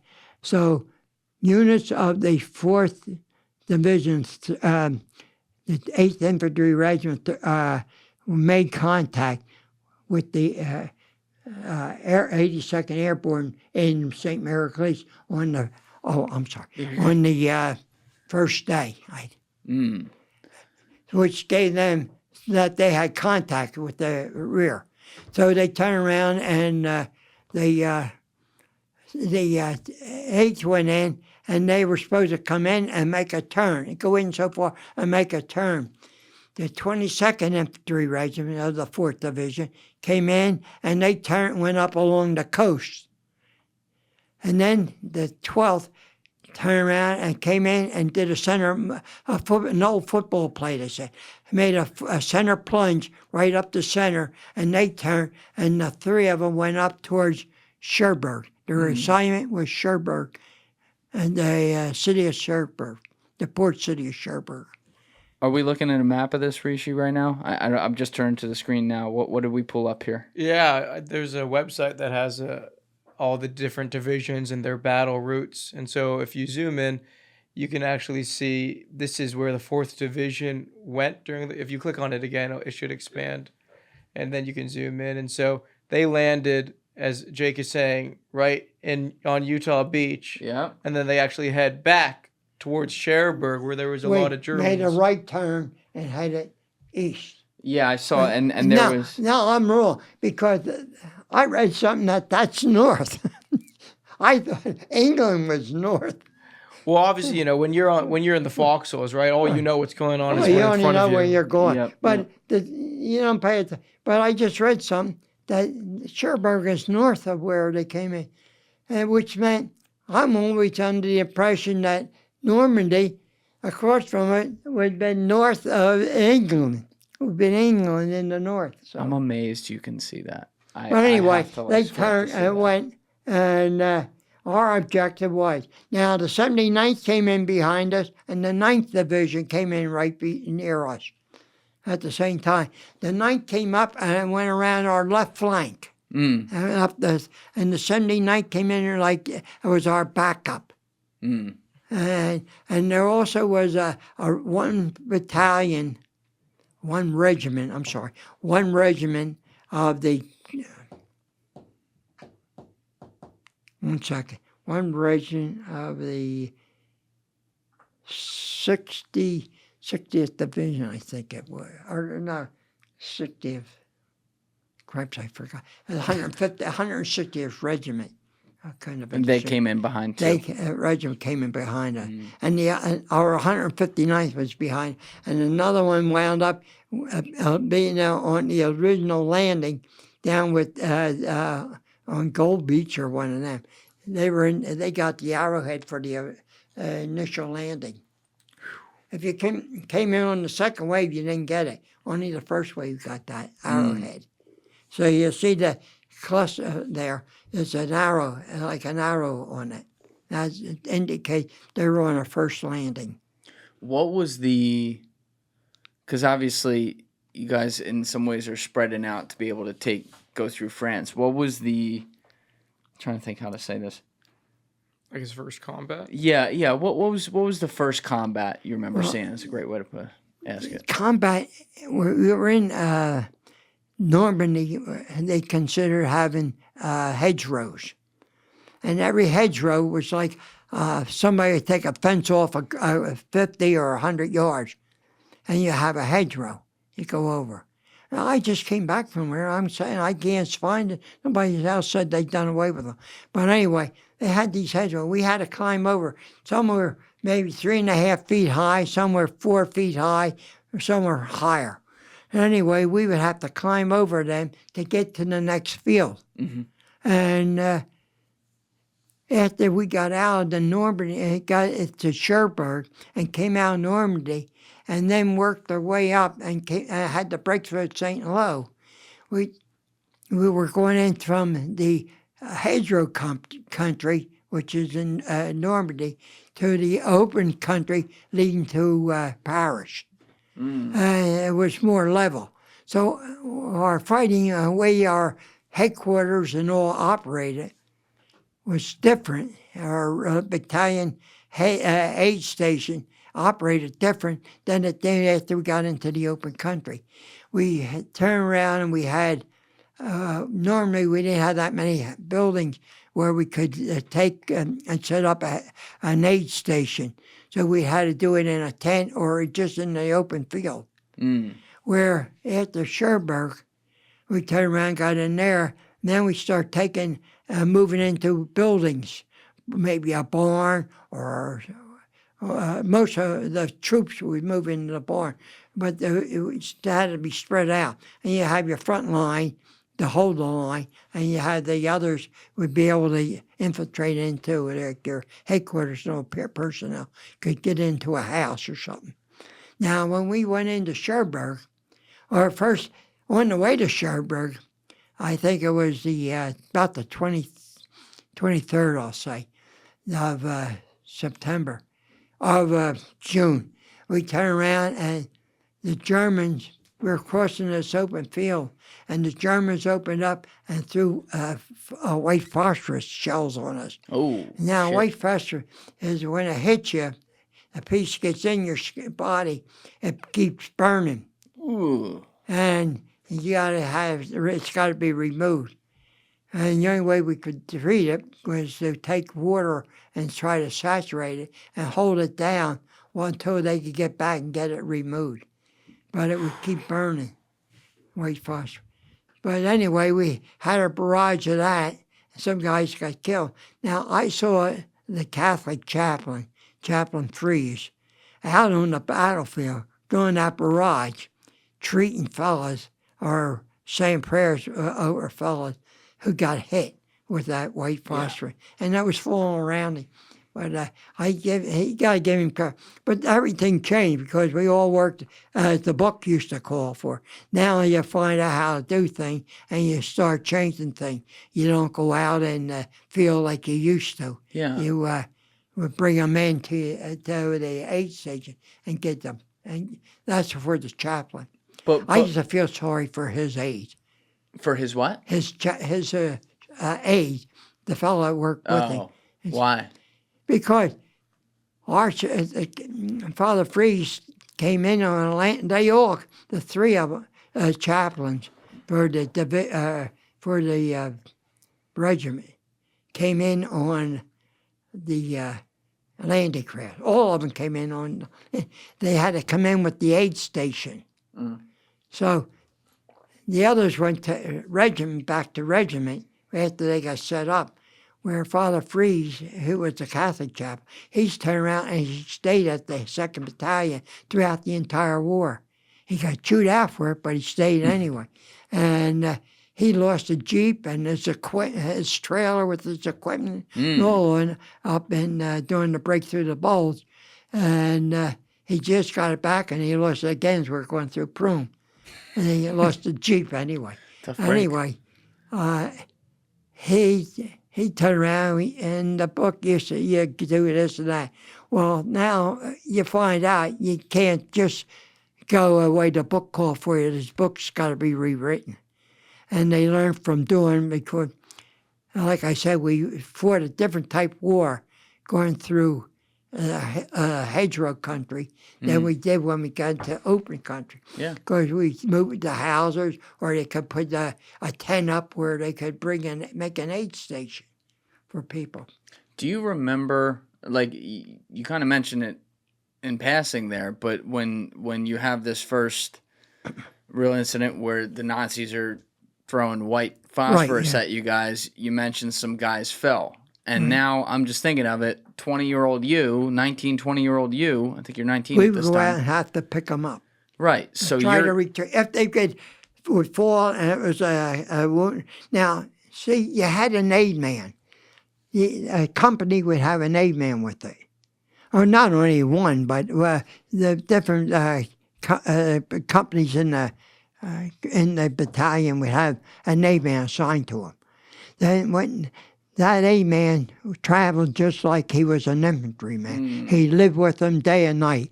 And if anybody got hit, normally they would call him Doc for treatment. But some would call aid man, but some would call Doc. And that would mean he would have to get out of his hole and go treat him.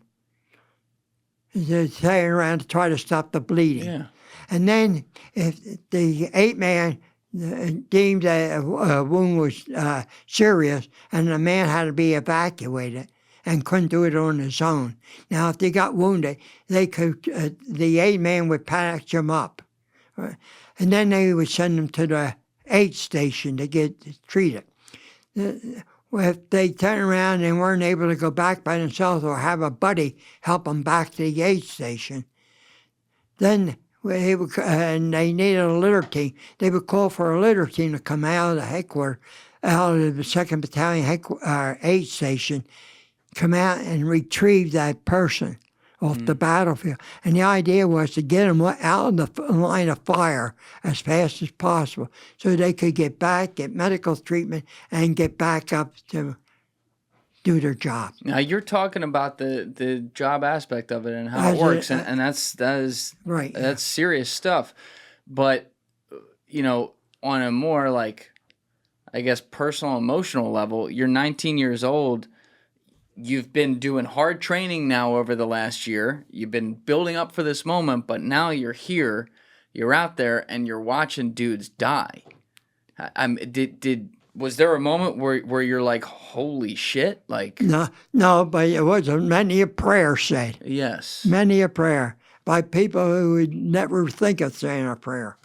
They may deny it, but they said it. Oh, yeah. And Patton already came out and said that. So, a prayer was asking God to help and watch over and protect you and get through the situation. What was that like, though, to see that?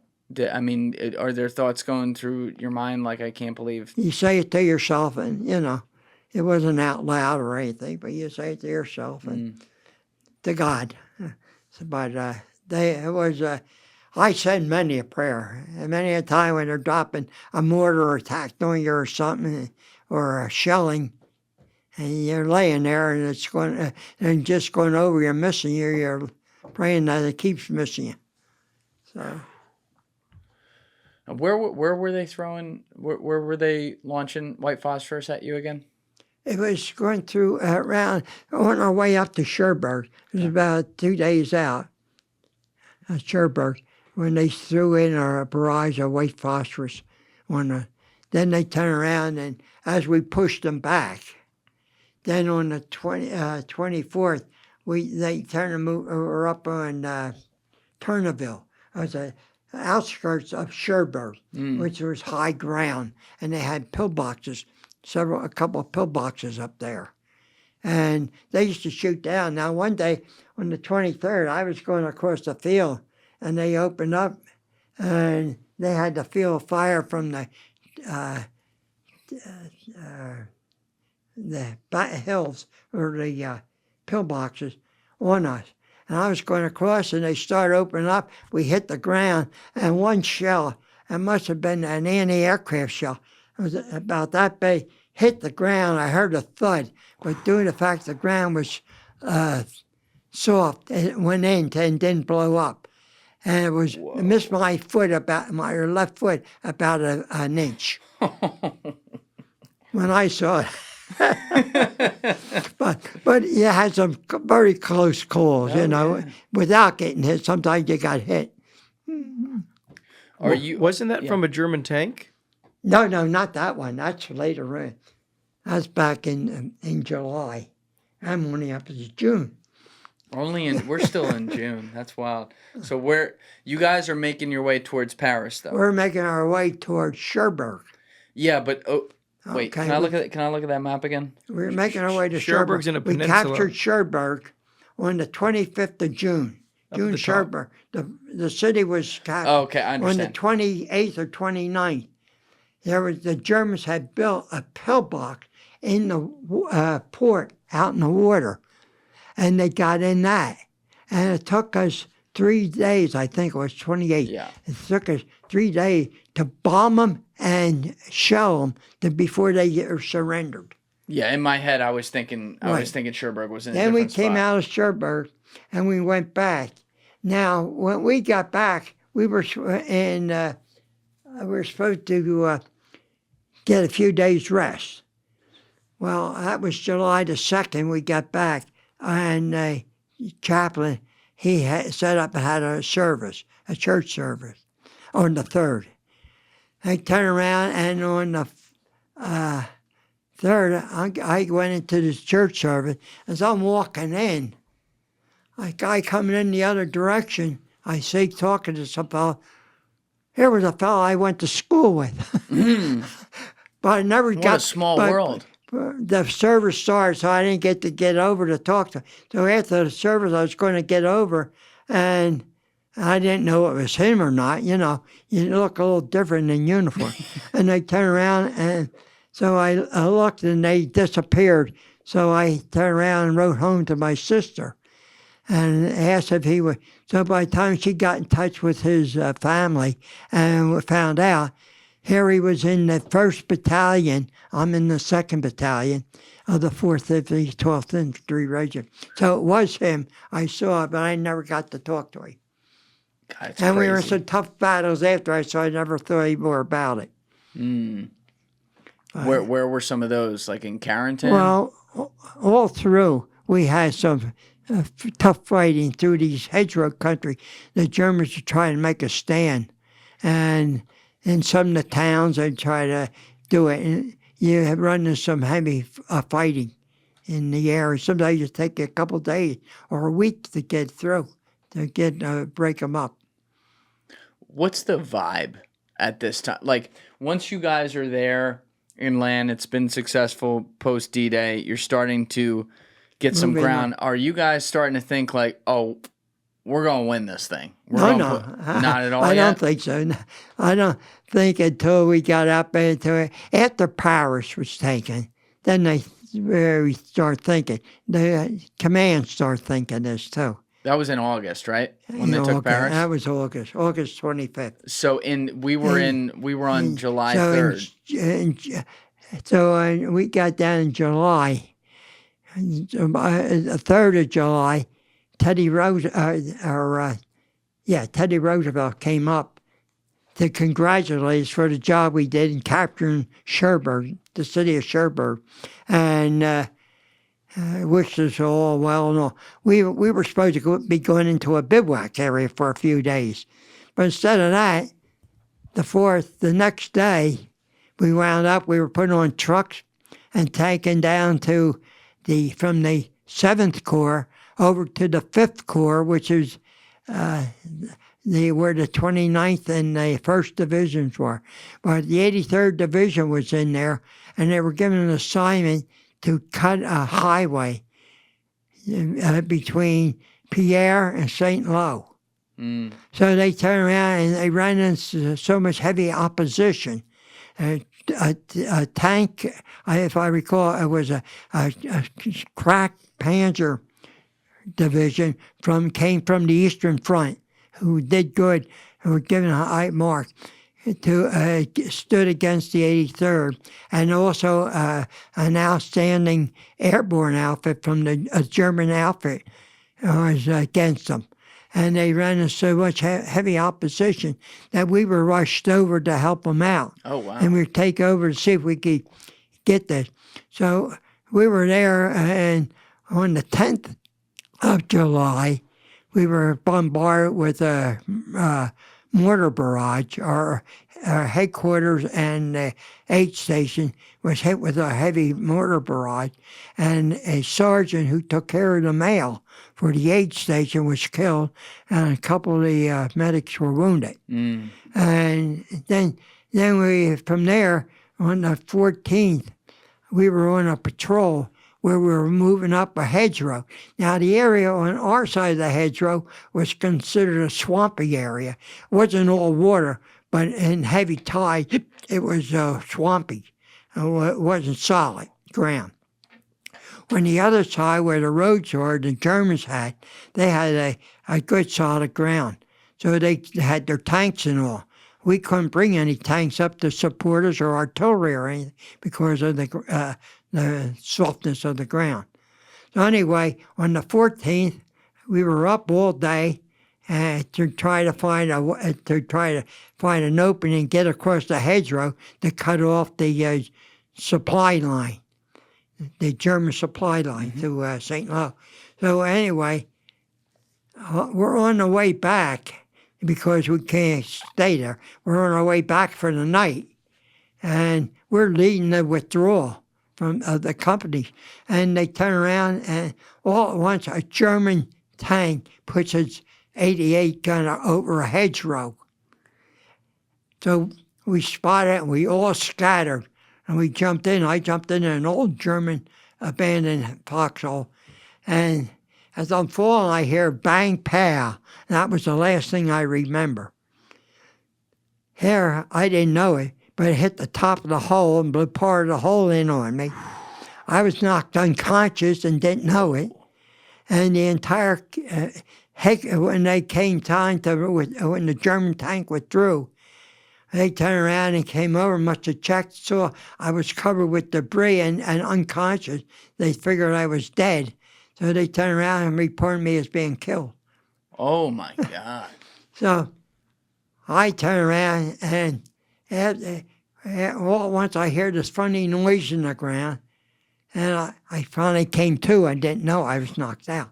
So I came to, and I hear this noise like something crawling. So I gently get up and peep over the end of the hall I was in, and I see it was American soldiers walking.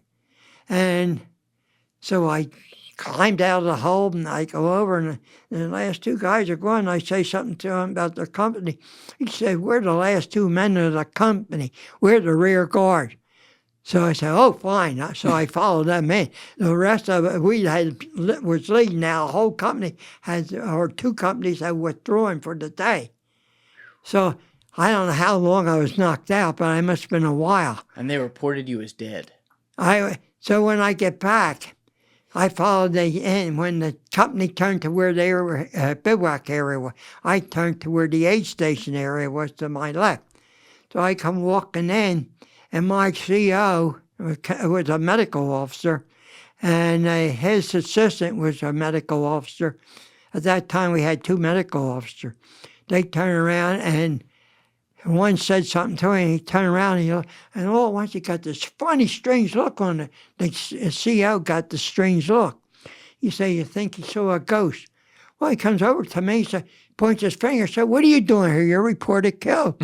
So I don't know what my answer was. Whether the devil wasn't ready for me or what, I don't know. So I go walk over to where my equipment is, the hole, and he come over, he says, "Get your stuff. I'm sending you back to Regiment." He realized that I did not until years later, until things start adding up. But then I found out that I had been knocked out. And then so I was back at Regiment that night, got to sleep. So I'm back there in a farm yard where the regiment was, and we were sleeping in a barn. So I turned around, and I was out in the yard, and all at once I looked up, and I forgot, 3 or 4 planes come over treetop. Here are 3 German 109s, Messerschmitts. They must have been coming back from a raid, and they were flying real low. So I turn around and go over. I sit down to write a letter home to my parents. I start writing a letter, and all at once a bird or a pigeon put a deposit on my top of my letterhead. Nice. So I had to get rid of the letter and start over. But the next day, they came and picked me up and took me back. So on the 16th, that was the 14th. The 15th, I was at Regiment. The 16th, I was back. Our litter team was sent back up to the forward position to try to find a way to get through to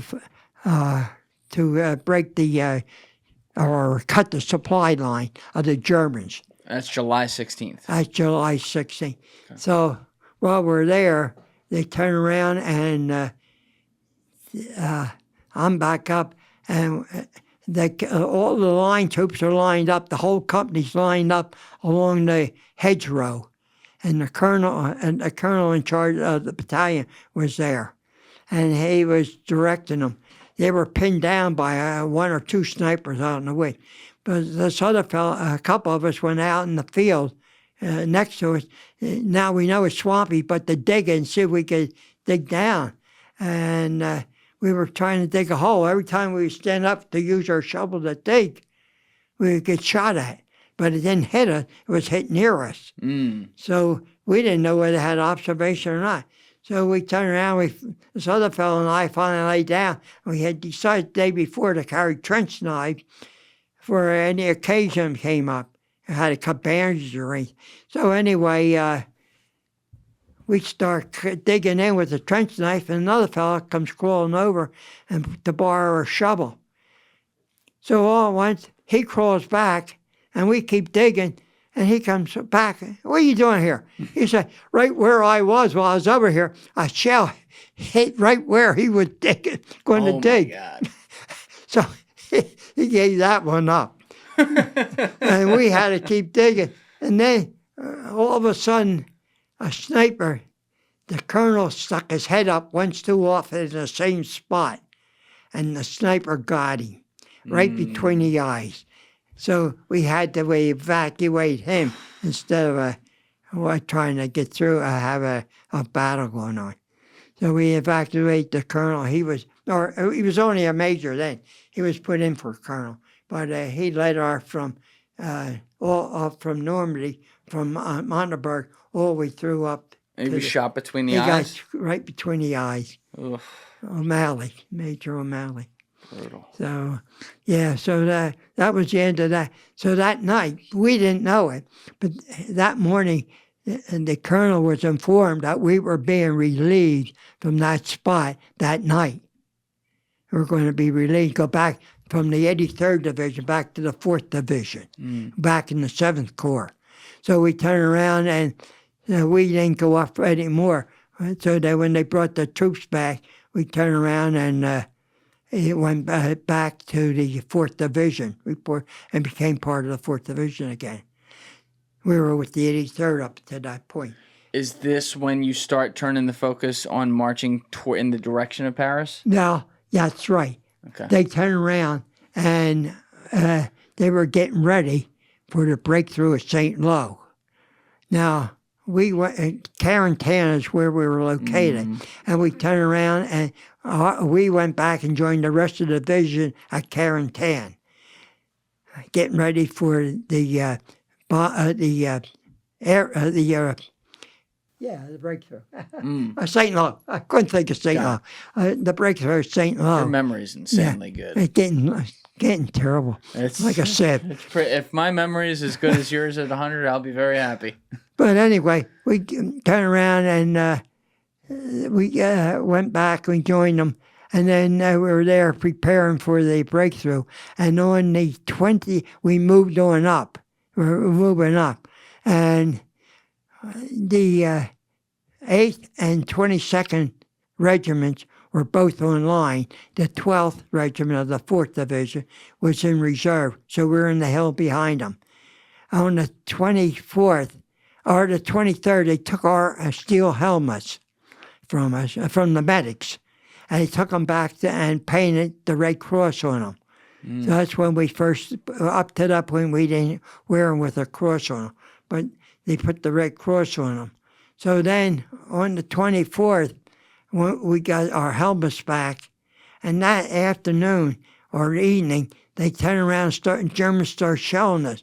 It was a couple shells came in with a funny sound to them, a noise to them. And all at once, they started hollering gas. What was that? A gas. Oh. So it became a gas attack. Well, we found out later a fellow was going to want a gas for his Jeep, and he wanted a can of gas to pour into his Jeep. And when they said gas, somebody picked it up. God. And it went. And I understand that it went all the way back to the beaches, from St. Lo all the way back to the beaches, the gas attack. But anyway, we're laying there a couple hours in the hot barn with gas masks on. Oh, my God. And we have fellows coming in and say, "You got to get me a gas mask." Well, where is it? Well, he threw it away. The carriage is junk in it. And now he needs a gas mask. He don't have one. So regiment had to come around and get all their gas masks out. And then those that didn't have it, they had to evacuate them. But anyway, that's how the funny things develop. But then the next morning, the 24th, they turn around, the bombers come over.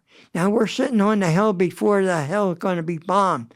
And the bombers came over, the American bomber came over so low, you could see the men moving around inside the bombers getting ready to drop the bombs on the next hill. That was quite a sight, something to remember. Then by the time the bombers got there, they had thrown smoke grenades out. The smoke had filtered back over our own lines, so our planes came down and bombed our own line instead of bombing the German line. And General McNair, a three-star general, I think the highest one killed in World War II, was one of them killed in that bombing. Now, Ernest Hemingway and Ernie Pyle were both up there, but they didn't get hurt. They Like the both author, survived. Ernest Hemingway? Ernest Hemingway and Ernie Pyle. Wow. Both their correspondents were up there for the bombing, and both of them survived it. What did the bombing look like to you? The bombing looked beautiful, seeing all those, but we didn't know it was coming down on our troops, and it killed a whole lot of men and wounded a lot of men on that. Yeah, because it's not an exact science. Right, and we weren't dug into where they were pulled back or anything. They were on the line. So they were thinking they were Germans and they were bombing up. But some of the Germans did get hit with the bomb run, so it stunned them a little. Right. So there was some heavy fighting to take over the hill.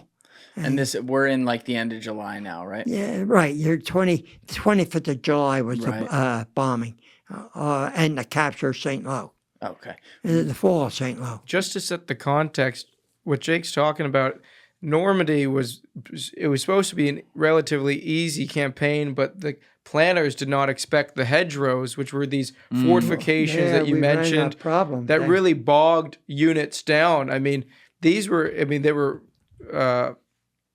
trees and bushes, but they were really almost like cement walls. Right, yeah. Tanks couldn't even go through them. But after that, they got out of the hedgerow country. There was this huge air raid, as Jake just mentioned, over St. Lo to really soften up the Germans, because this was going to be when General Patton finally comes back and is leading the men into the breakthrough into what Jake called the plains. And if you look at the map, you can see a lot of little battles all the way from D-Day up until Mortain. But after that, it's a lot of very quick movement with the armored units. Right. And so this was but this bombing, you can't even overstate how huge of a thing it was. There are stories of Germans who were in their pillboxes when the Allies, after the bombing finally moved forward, they're coming out, blood running out of their ears, out of their noses. They were so concussed by all the shelling. It wasn't just like one raid. I mean, it was thousands of planes dropping huge loads. Raid. And I think the situation, what happened with the American troops, some smoke that was meant to signify the front line exactly went over the American side because of the wind. That's why the airplanes dropped it on the American troops. Yeah, an accident. God, that sucks. In other words, they should have waited before they threw the smoke bombs out. Again. But stuff you learn from doing things. So many things that can go wrong, though, like we were saying. But after that, a couple of days later, we went up, and if I recall, it's a day or two later, there was this German tank. It was knocked out on the road, the side of the road, and on top of it was this German body spread across. It was burned to a crisp. Oh. He must have it was climbing out and got hit or something, fell down across the turret. And then we would go down the road a ways, as we're moving on, we find a pair of pants laying there. Next thing you find a torso that was in the pants. And down a little further, you find the top of a body laying there. The guy was hit by an artillery shell and blown apart. And his bottom fell off. He was running, ran out of the pants. You wouldn't believe it. He had run out of his pants, and the body laying, the bottom part of him laying over here, and the top part carried on. You're saying this like it's another Tuesday at the office. Yeah. But I mean, there's some of the stupid things you saw. Yeah. I mean, a lot of the veterans, this was a German you're talking about, right? Yeah, it was a German. A lot of the veterans, there's the adage, right? The only good German's a dead German. Wow. Yeah, at the time, that's going what through you're Normandy, they would take... At the time, yeah. A German would be dead, they'd come around, had a ring in one, the guy would take his bayonet and cut it off. Yeah, or... And take the ring. I think some guys were doing the scalping thing too, right? Or was that made up in Inglourious Basterds? I'm not. I don't. I love my German scalps. Yeah, I doubt that would be the closest thing. Is the veterans who fought the Japanese were known. Some of the men, Marines or Army even, would take the gold teeth out. Right. Oh yeah. Oh, yeah. They said they did in Germany. Americans did that in Germany. Really? Sure. Yeah. Anything they thought was value, they had a nice watch, they took the watch. Yep. I am. Or the gun. Gun. Well, no, I got the after effect of that. I am curious, Jay, would you mind enlightening us some of the casualties that you treated? What were some of those early ones? Well, you had all type. You had some had belly.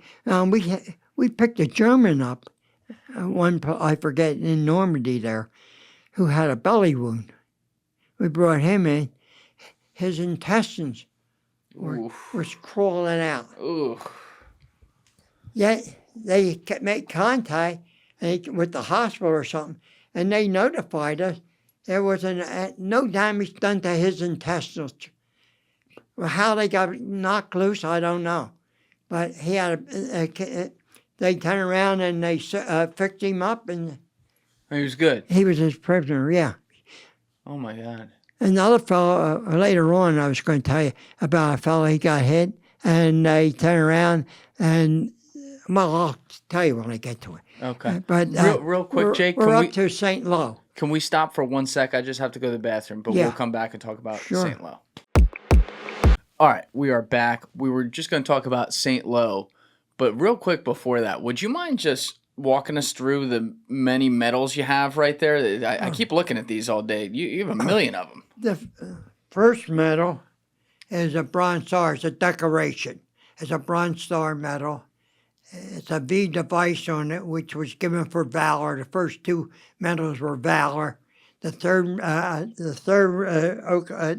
second oak leaf cluster represents the third medal, which was given for meritorious service. Wow. Then I have the Purple Heart, which I was wounded in the Hurtgen Forest. We're going to get to that. Then the Good Conduct Medal. Then North American Campaign Ribbon. Then the European Theater of Operation Medal, ETO Medal, with 5 battle stars for the 5 major campaigns that was fought. I participated in all of them. And the Victory Medal. The medal below is the Grand Duchies of Luxembourg Medal, which is the highest medal given by the Luxembourg government.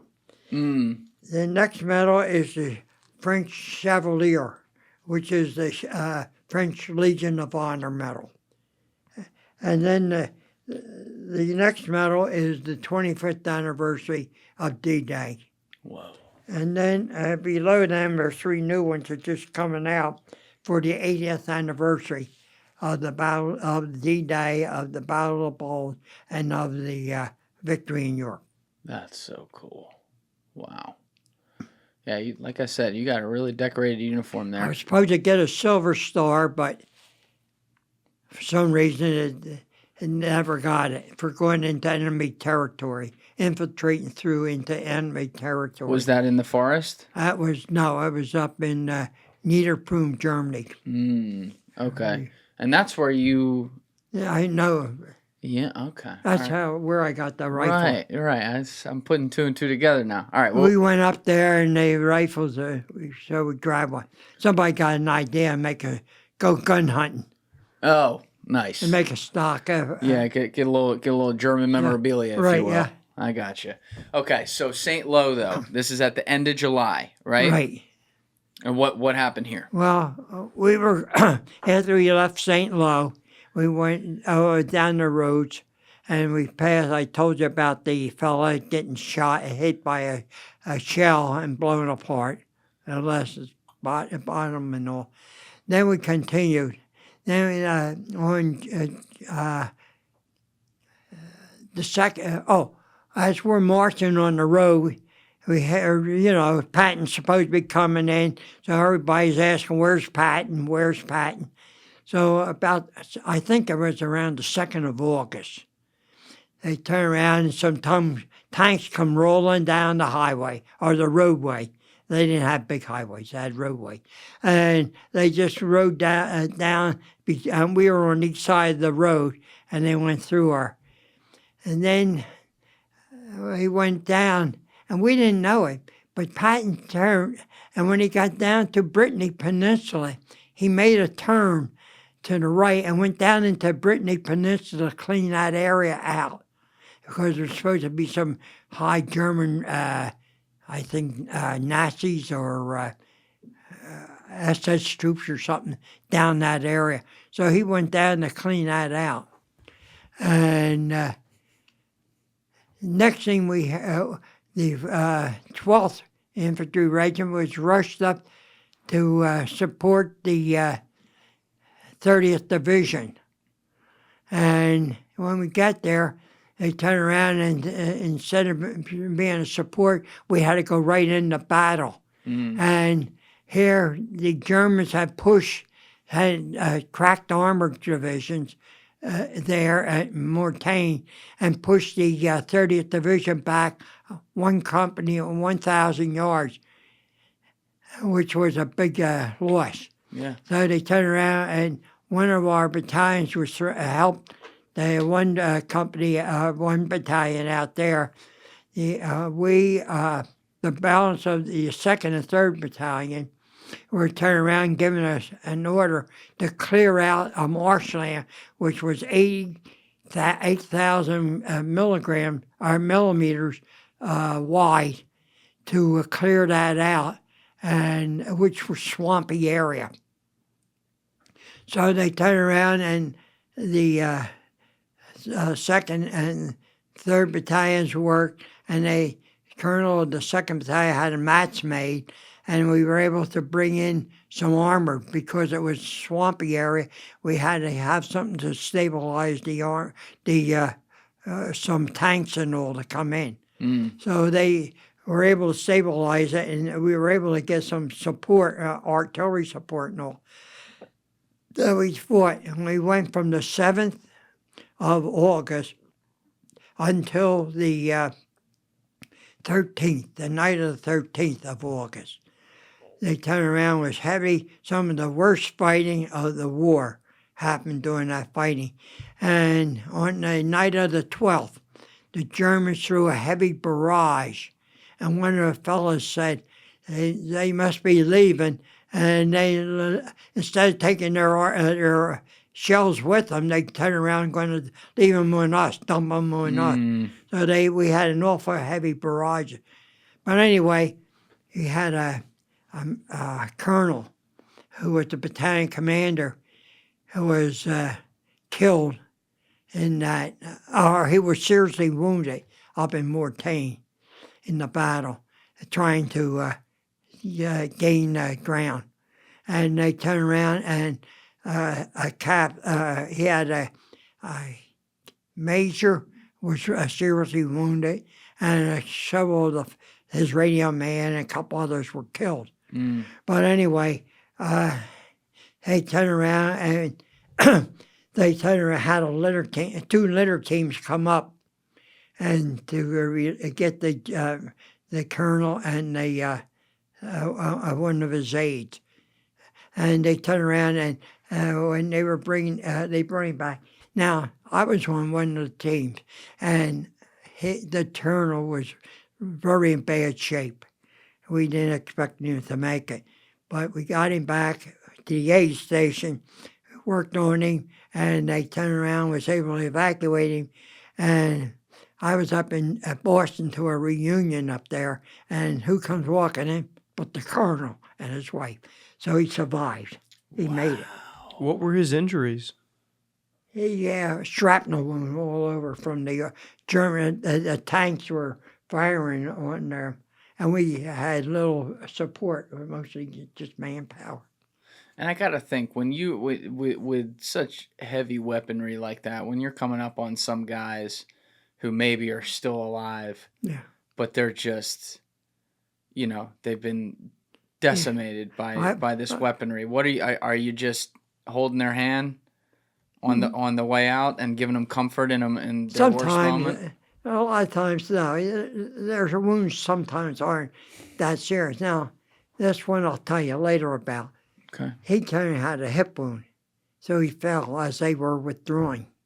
But I'll get to that when we get to it. I was at their rifle deal.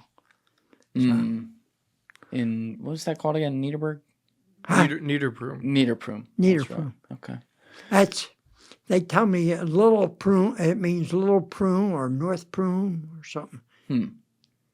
It's probably the lower end of it, of the area. Got it. So after they leave on the 13th, is this the point where you guys have a straight shot to Paris, or is there still more that happens in between? On the 13th. Then we're saying about Patton come through. Well, on about the August the 2nd, the troops, the German, the tanks rolled through us, which was Patton's Third Army going through, and they went down to point. Yeah, I carry to the. I forgot the name of what I call that. Where they went? Yeah. Cherbourg, Brittany, the Brittany Peninsula.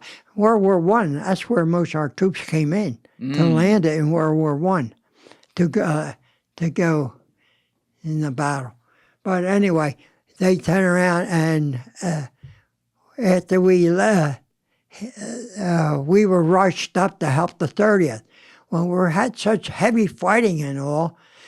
2 German Panzer divisions, crack Panzer divisions were supposed to be involved. Now we learned, I don't think from German record, there was 3 Panzer divisions, which I think was a corps. And there was a whole, and they turn around and you wonder now, why was there so much hiding for the town and around that area, around Mortain? And you look at the map, and it looks like Mortain was the gateway to the Brittany Peninsula. And if the Germans could have cut Patton, Third Army, and they could have eliminated them and been out of the war. They eliminated from the war. But it's just a theory. But there's something to look into. Historians should look into that. Yeah. Yeah, Patton was a big headache for them. So anyway, then after Mortain, funny part about Mortain, we went in. When we were going in, we got off and went in through this field. And we passed, and it was a 4.2 mortar, which was a big mortar crew there. And we passed them, and we went in, and we went over to some field. We made like a big circle. And we went into this field where we bivouacked. Then after that, we turned around and during the Mortain, they turned around and had this fighting back and forth. Well, then when we pushed the Germans out on the 13th, we turned around and we came back out and we wound up in the same field, something we never done before throughout the war. We wound up, we just made like a big circle, clean out a nest of Germans that were in there. But anyway, on our way out, we're coming towards the 4.2 mortar group was still there, set up, and that was on the 13th. The Germans withdrew on the 13th. And they turned around, and we heard this big explosion. So we turned around, and newsy, we go trying to see what the explosion was. And we go out past the mortar group and out to the roadway, and here was an American tank, Sherman tank, had hit a landmine, a German landmine, and blew up. But the tank wasn't on fire. The driver was laying on the ground, and he said all the rest of the crew got out. So we don't know what happened or anything. But the driver, he was peppered from head to foot with gravel from the mine blowing up and going off. And so we turned around and we picked him up and we took him back and set up the aid station. And the doctors worked on him and all. But he was so badly bruised and all. And both his hands were burnt to a crisp. Both. All that was left was skin, no bones. And so to this day, I do not know how he was able to get out of that tank because it wasn't on fire or anything, but something had to be so hot to burn both his hands to a crisp. But he said the rest of the crew got out. And so anyway, the doctors after they finished bandaging him up and all, and getting him ready to ship out to the hospital, he said to the doc, "Can I ask you one question?" The doctor said, "Yeah, sure, what is it?" He said, "Am I going to be blind?" The doctor said to him, "Well, you got a lot of dirt in your eyes." And he said, the nurses get back and wash them out good. He said, "I think maybe you have your eyesight." Mm-hmm. But the fellow did not know he didn't have any hands or left. Oh. Right, so to this day, I think about him. I can't even fathom that. Right. It was the first time I ever saw bones that were so deteriorated that you had none. But it seems like you were, from the get-go, the way you describe it at least, from the get-go of getting onto the field of battle, you were putting your training into work and all business. Let's get this taken care of. Right. Let's help people. It doesn't sound like, obviously some things stayed with you, but it sounds like in the moment you were constantly on your game. Yeah. Nothing was too shocking for you to, kind of be frozen. Right, yeah. Yeah, it's in your mind yet. Yeah, keep it for your... But this thing, you just had to keep going. Yeah. But then we were turning around, put on trucks. And it was a team in rain. And on the 23rd, I think it was, we were put on truck. And we were rushed 165 miles through a heavy rain, team in rain, to the outskirts of Paris. Now, on that way, we passed through the French 2nd Armored Division, who was lined up on the road. And somebody said they've been there for several days. I don't know why they haven't moved into Paris. Now, the people in Paris were supposed to start uprising. The FFV and all were supposed to start uprising about the German command, against the German command. So they turned around and at 6 o'clock on the morning of the 25th of August, the 4th Infantry Division, 12th Infantry Regiment was given orders to move into Paris. So the Americans liberated Paris, not the French. And we went in. It was a nice day, but the people came out. They're all over you. We were moving by truck, and they were all over our trucks, everything. They brought wine, they brought champagne out, and we always heard that they claimed that the French hid the champagne from the Germans. Well, they had dirt on the bottles of some of the champagne they were given. So maybe they did. So they did hide it. But then it was a terrific day. Then the next day, the morning of the 26th, we were supposed to move out to the other side of the Seine River, across from the city, outside the city of Paris, over the Seine River to the outskirts, to the other side of the river, where they had a racetrack, a horse racing track. So what happened on the, I give my memory a minute. The 25th. The 25th was when you came in. 26th. Yeah. The chaplain, I said it was a Catholic chaplain. He traveled he had a church service. He made arrangements to have church service in Notre Dame Cathedral. Oh, wow. At 9:30 in the morning. So anybody in a regiment who wanted to go was able to attend it. That's pretty cool. Yeah. But it went in, it was like a dungeon. They had I think the glass windows were out, and they had them all boarded up. So it was so dark in there, you could hardly see. Only the lights of now the windows are putting back in for the new You know what? It's funny you said it. I've never looked into that, but you know, the Nazis occupied obviously Paris for a long time. 4 years, 2 months. Right. And we know that the Nazis loved to plunder wherever they were, including historical art or history, stuff like that. I've never looked into what they might have messed with in Notre Dame Cathedral. Because there's all kinds of... Sounds, ever heard anything about, sounds like they left it alone. Well, I'm glad they did. That's crazy, though. But, yeah, it was a beautiful structure.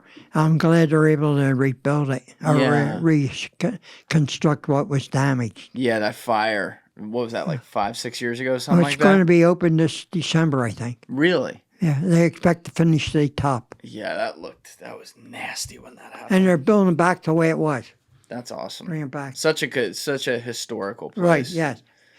500 and something AD or something, I think. Yeah, sounds right. So you're in Paris over those couple days. It's pretty much a celebration, right? Because the Nazis are gone. Right. You guys are just riding in, the citizens. Or if you ever seen the video of that, like, I mean, you lived it, but like, and not only that, so cool. That evening, there was music going on. So we turn around and go wandering around, and a couple block or two over, and we heard the music. So we went over and down. It was a hill. I didn't know it, but there's a zoo in the middle of Paris. Really? Yeah. It was a zoo on the wall there. We got down to the bottom, and the Frenchmen are all dancing and all once some shots start coming down. Some snipers were up on the roof shooting at the people. Wait, Nazi snipers? Yeah. They were still there? They're still on the roof. Like leftover? So they turned around, and some of the FFE went over, climbed up the side of the walls. I don't know how they do it. And start chasing the FFE, or the German snipers. So some snipers just stayed back and decided to have their own little last stand. Yeah, that they couldn't get away. They were trapped. They were probably cut off, had no way to get out. Ooh. So imagine that. You're one of the people killed by the last snipers there. The German general in charge, he surrendered to an American colonel over there. Oh, he did? Yeah. So they didn't get everyone out? They didn't go, no. He lived Paris and he went destroy it.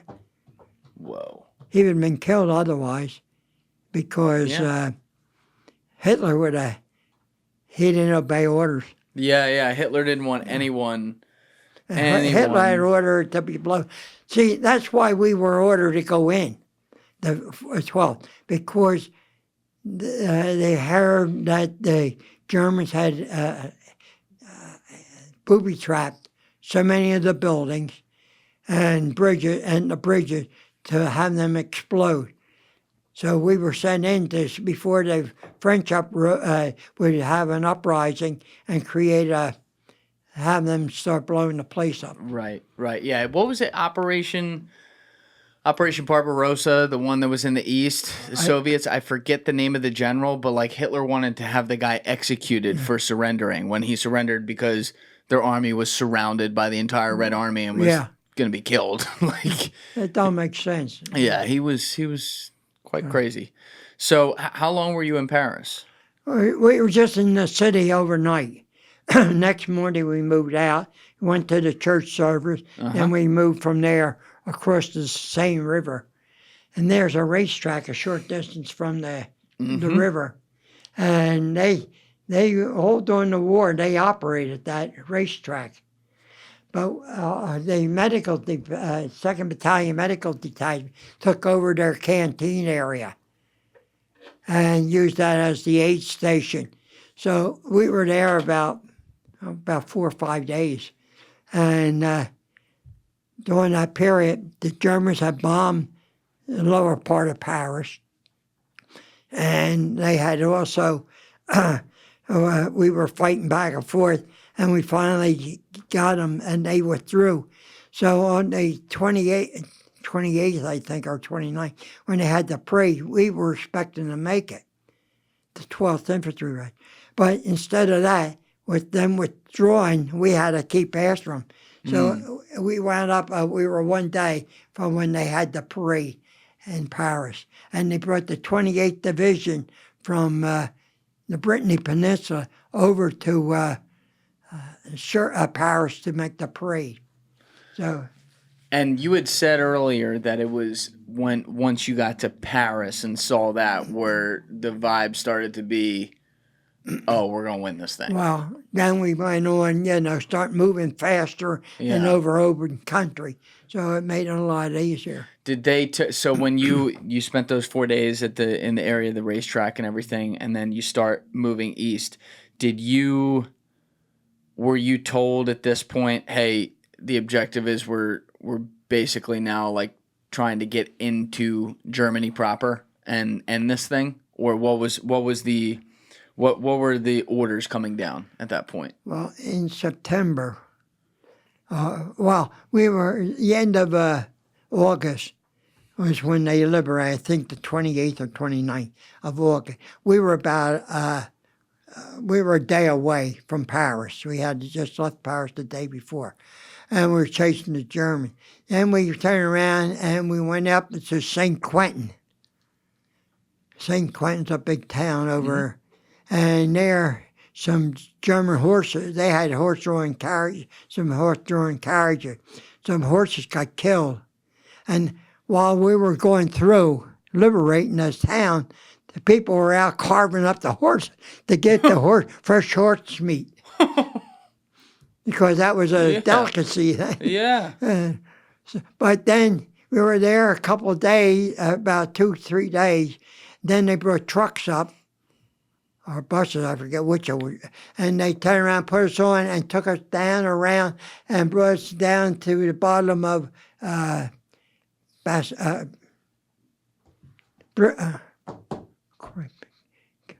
can't think of this country.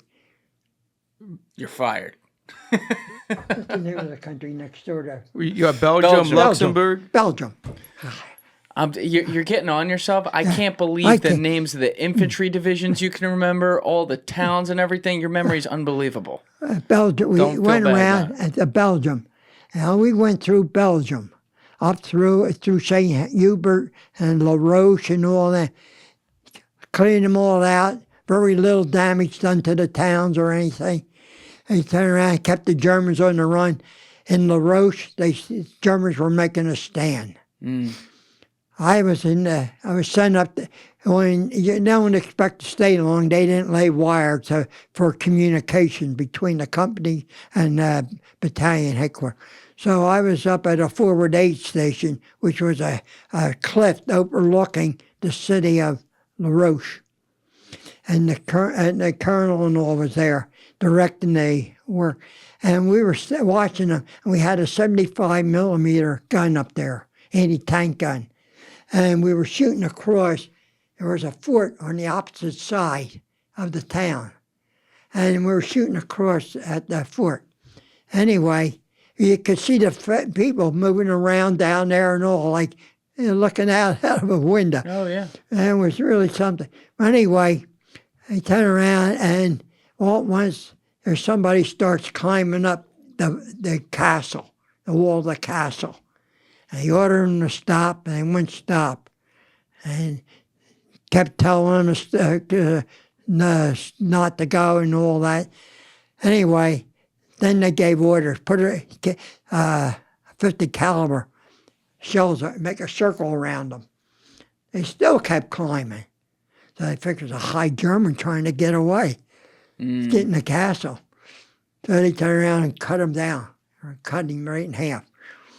And here it turned out to be an 18-year-old French FFE. He joined us, and he joined up with us in Paris. When we were in Paris, they turned around and left them join up and come with us. We gave them the ammo and the food and all. And so after that, that was the end of them traveling with our outfit. I'll bet. So when I was over there back in 23, in March of 20. When you went back? Yeah. Back in La Roche. And we had a ceremony, and I was made an honorary member of the city. And I told him the story about that French boy how he got killed. Nobody knew how he got killed. Couldn't figure. But I didn't realize there's a river runs right through by the castle. What river? Right through the town. What river? I don't remember. I don't know what river it is. But right through the town. I was shocked when I saw it because where we were, you couldn't tell there was a river there. Everything's just moving so fast. But the castle's still standing. It's dilapidated, but it's still standing. What's left of it. It's amazing how the battlefield for this war was going through so much prestigious history. I mean, we mentioned it with the Notre Dame Cathedral as one example in Paris, but I mean, everywhere you go, there's incredible history and architecture, and yet there's mortars flying everywhere and dudes shooting each other and, chaos. Right. Crazy. So when did you were in the Battle of the Bulge? That was later. That was later. Yeah. So there was stuff in between there. Oh, yeah. What happened in between there? When we liberated from St. Vith in Belgium all the way down to Bastogne, one division in September. And turned around and then we turned around and went up into Germany, back and forth. Now we went into this little town in along a wooded area, which they call Chemille Eiffel. I don't know what it stands for. But anyway, we had a long carry, I don't know, it must have been a couple miles, over rough terrain along the wooded area. We didn't go through the woods, we came along the wooded area. And we couldn't get any cars or jeeps or anything up there, or artillery. So there was just a soldier. Well, in September, I'm coming back on a litter carry. There's 4 of us on a litter. And I'm coming back on a litter carry with a patient, and we stopped to change position because it's such a long haul. So we turn around, and I stop, and I look out, and I see this beautiful valley. You could see for miles. And somebody said, well, that's the Cologne Plain. So we go on, and we pick up, and we keep on. And beautiful. So then, back in, then the Bulge, we wound up in the Hurtgen Forest. Yeah. We came back and forth, and we wound up into Germany and back in the Hurtgen Forest. We were in the Hurtgen Forest. We were sent up the 12th Regimental Combat Team, which operates from the division as a separate unit. Our Regimental Combat Team was sent up and became part of the 28th Division. So the 12th now is assigned to the 28th Division. And we were supposed to support the 109th Regiment of the 28th. Well, on our way, we were going to take good roads. And on our way, our orders changed, which is unheard of, but our orders changed that we would immediately replace the 109th Regiment of the 28th Division. So we turned around and started taking back roads, shortcuts, and it was raining, heavy rain and all, and our trucks kept sliding off the little small roads and all. But we finally got there around midnight, and they turned around and we went up, and how the area we went up, we went down and crossed the bridge, and there was a German pillbox there, which must be the first line of their defense of the Siegfried Line. And we turned right, and on the left was I think the 3rd Battalion. And a doctor was up on the at the pillbox. They made that an aid station for their battalion, and he was bandaging a fellow's arm. Well, we went up and around, and we that was on the 7th of November. We turned around and went up to the edge of the woods. It was like a fire break. A fire break? A fire break. An opening in the woods. So they we followed the road and then we went up the fire break, about 30 feet or so. Then we turned around and went down. It was an open spot. So we turned around and decided to put the aid station in there. So we built from the 9th, from the 7th to the and 8th and 9th, the 3 days. We turned around and we dug a hole, a big hole, and we put 2 message center tents. Now, message center tents, I think, are about 16 by 8. Okay. Something like that. And they had, well, anyway, we took 2 of them lengthwise in the ground.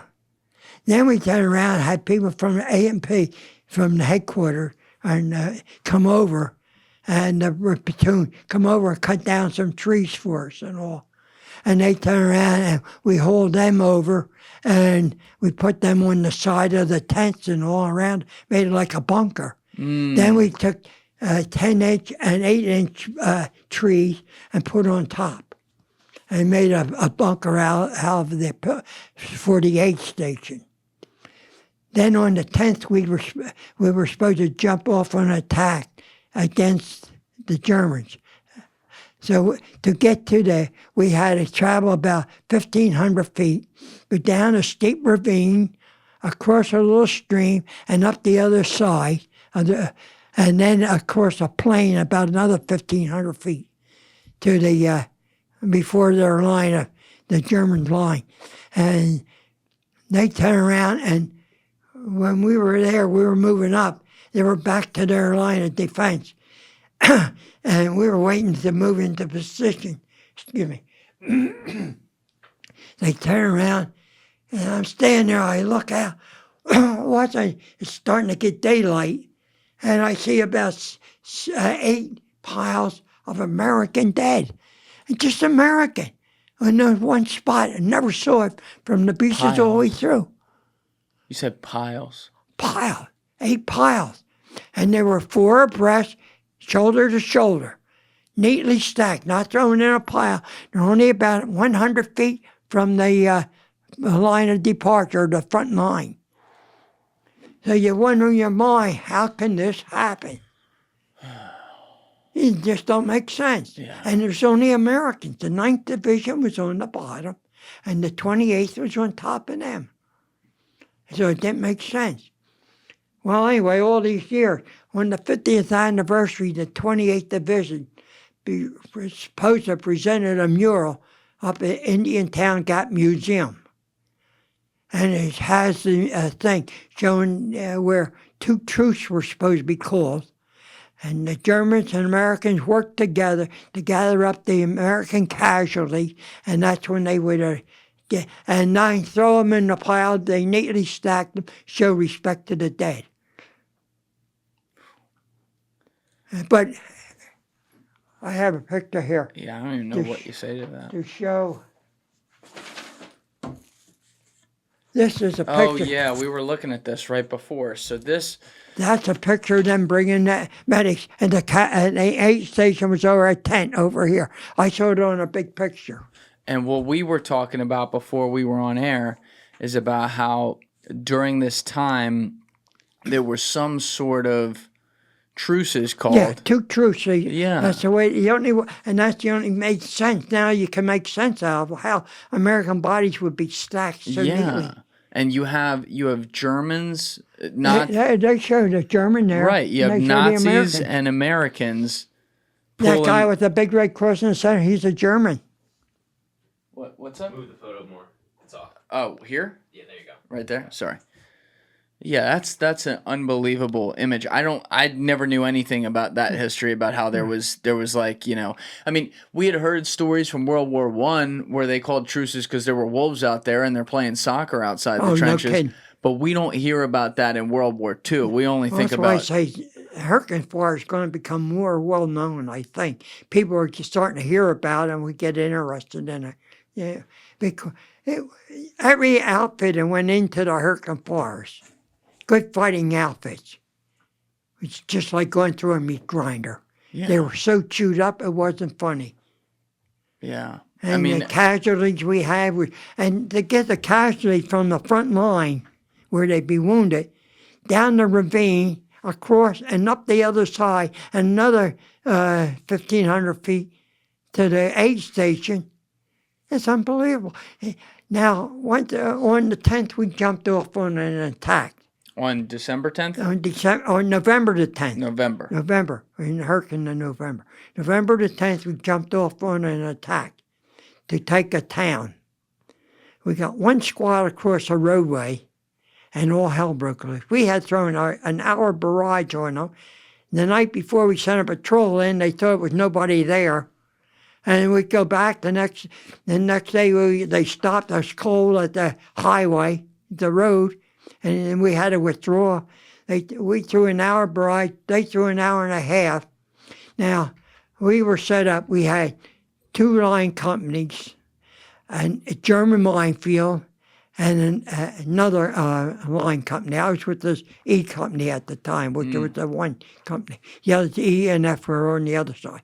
Well, during their barrage, they sent their troop through their minefield and infiltrated their minefield and cut the whole 3 companies off from the rear.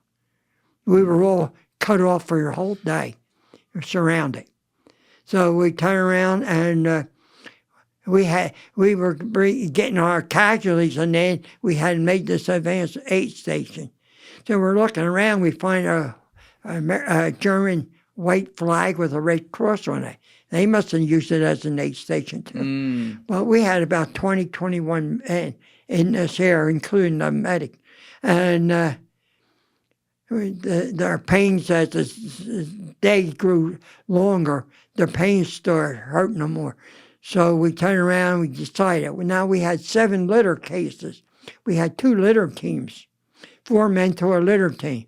So one man, he turned around, we took the German Red Cross flag we found, got a branch from a tree, and tied it to it, and he carried that, and 7 of us, each other, the other litter bearer, carried a litter casualty. Each one should be a separate casualty. Carried one of them on our backs. 1,500 feet. 1,500 feet. Then we turned around, and the other wounded, the slightly wounded, helped the more serious wounded to get out. Now, they weren't allowed to carry their guns with them because we weren't allowed. So when they didn't have their gun, the Germans left us through. When they saw such a crowd, they probably maybe decided to leave us go through instead of have to take care of all these casualties. But we must look like a sad sack. Yeah. Yeah, I mean, it's a different... So what you're talking about is a different place than what they showed Easy Company and Band of Brothers. But in the episode where they're out in the forest and you see them build... That was another one. You see them building these foxholes, and you see...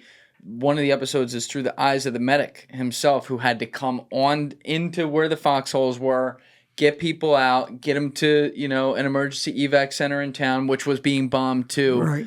You see the reality of this, and you're just and like, their artillery oh my so God. heavy. Oh. They had they told us when we came up that they had artillery, and they told us the sizes, so many miles deep, were hub to hub.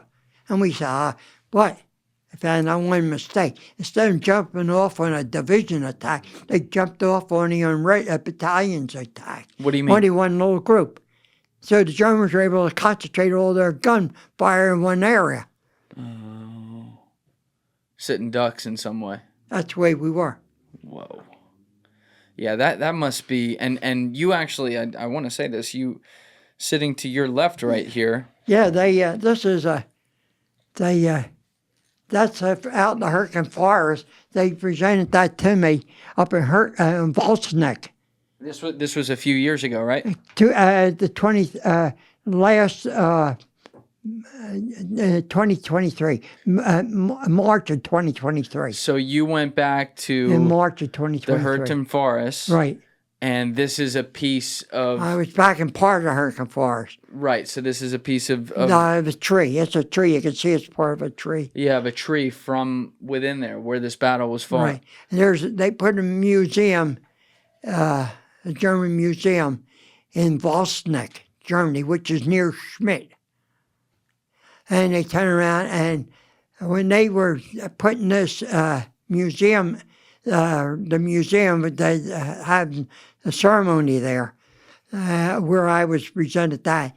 I was sitting in a group, and I looked out, and I said, over the monument they were going to dedicate, I said, that's a 4th Division insignia there. I wonder how that got there. It was a cover over it, over the monument. And with that, the color guard's coming out. I said, it's the National 4th Division Color Guard. They doing here.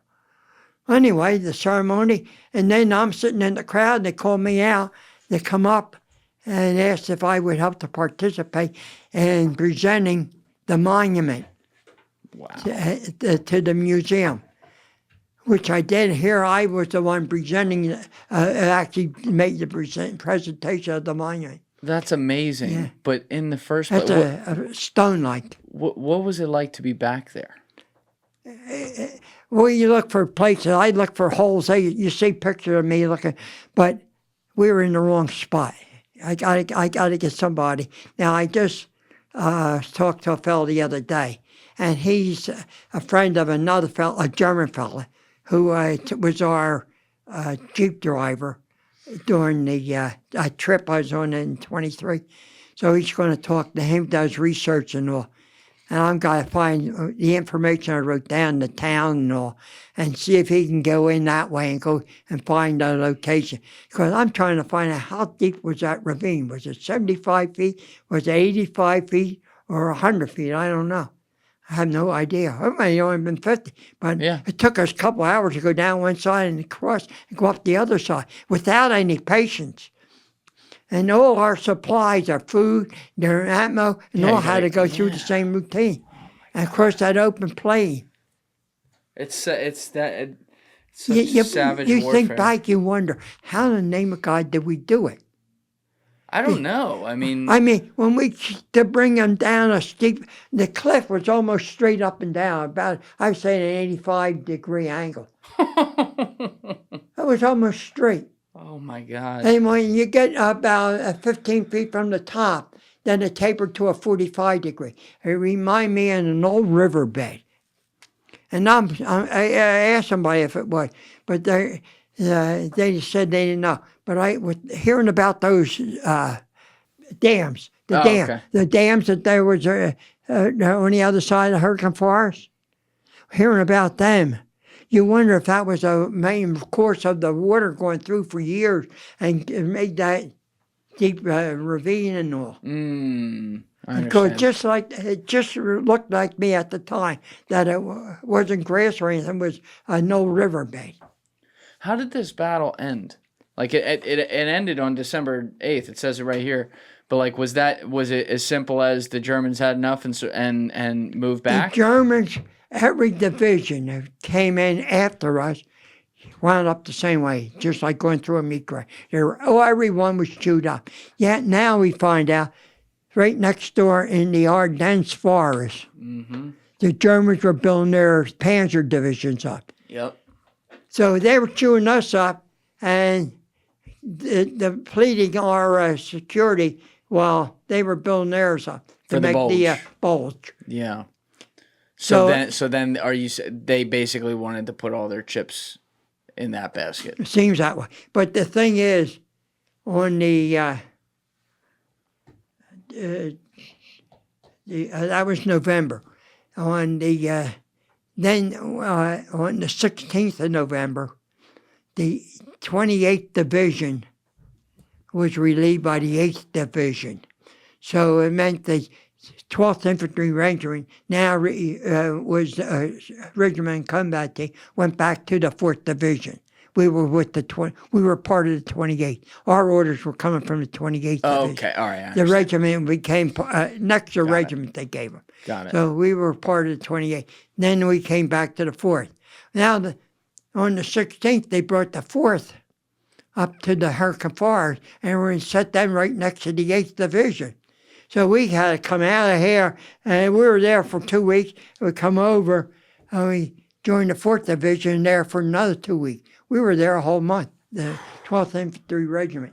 And this is where, I mean, again, you're getting into the winter. Right. It's cold. There's mortars dropping winter everywhere. Setting in, that's right. I mean, Matter of fact, on the 9th, the morning of the 9th, we went, I said the 10th, we jumped off. During the day of the 9th, or the night of the 9th, there was a snow squall. And all the bodies I said I saw, there was some dust along the base of them. And and the ground was white from a little, early snow. But they had snow that night on the 9th. The 10th is when we jumped off the attack, when I saw the dead bodies.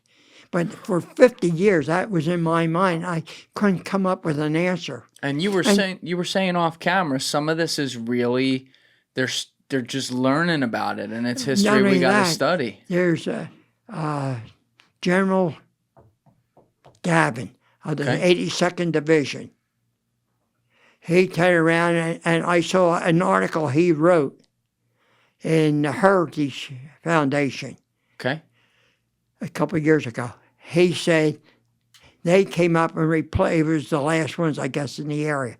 They came up to replace, he didn't say who they took, but he said when he walked through there, he went and walked through, and he found dead bodies laying there, and he questioned how come. There's still American dead bodies laying in the, still laying ground. They're still digging people out of the ground, bring them back to identify them.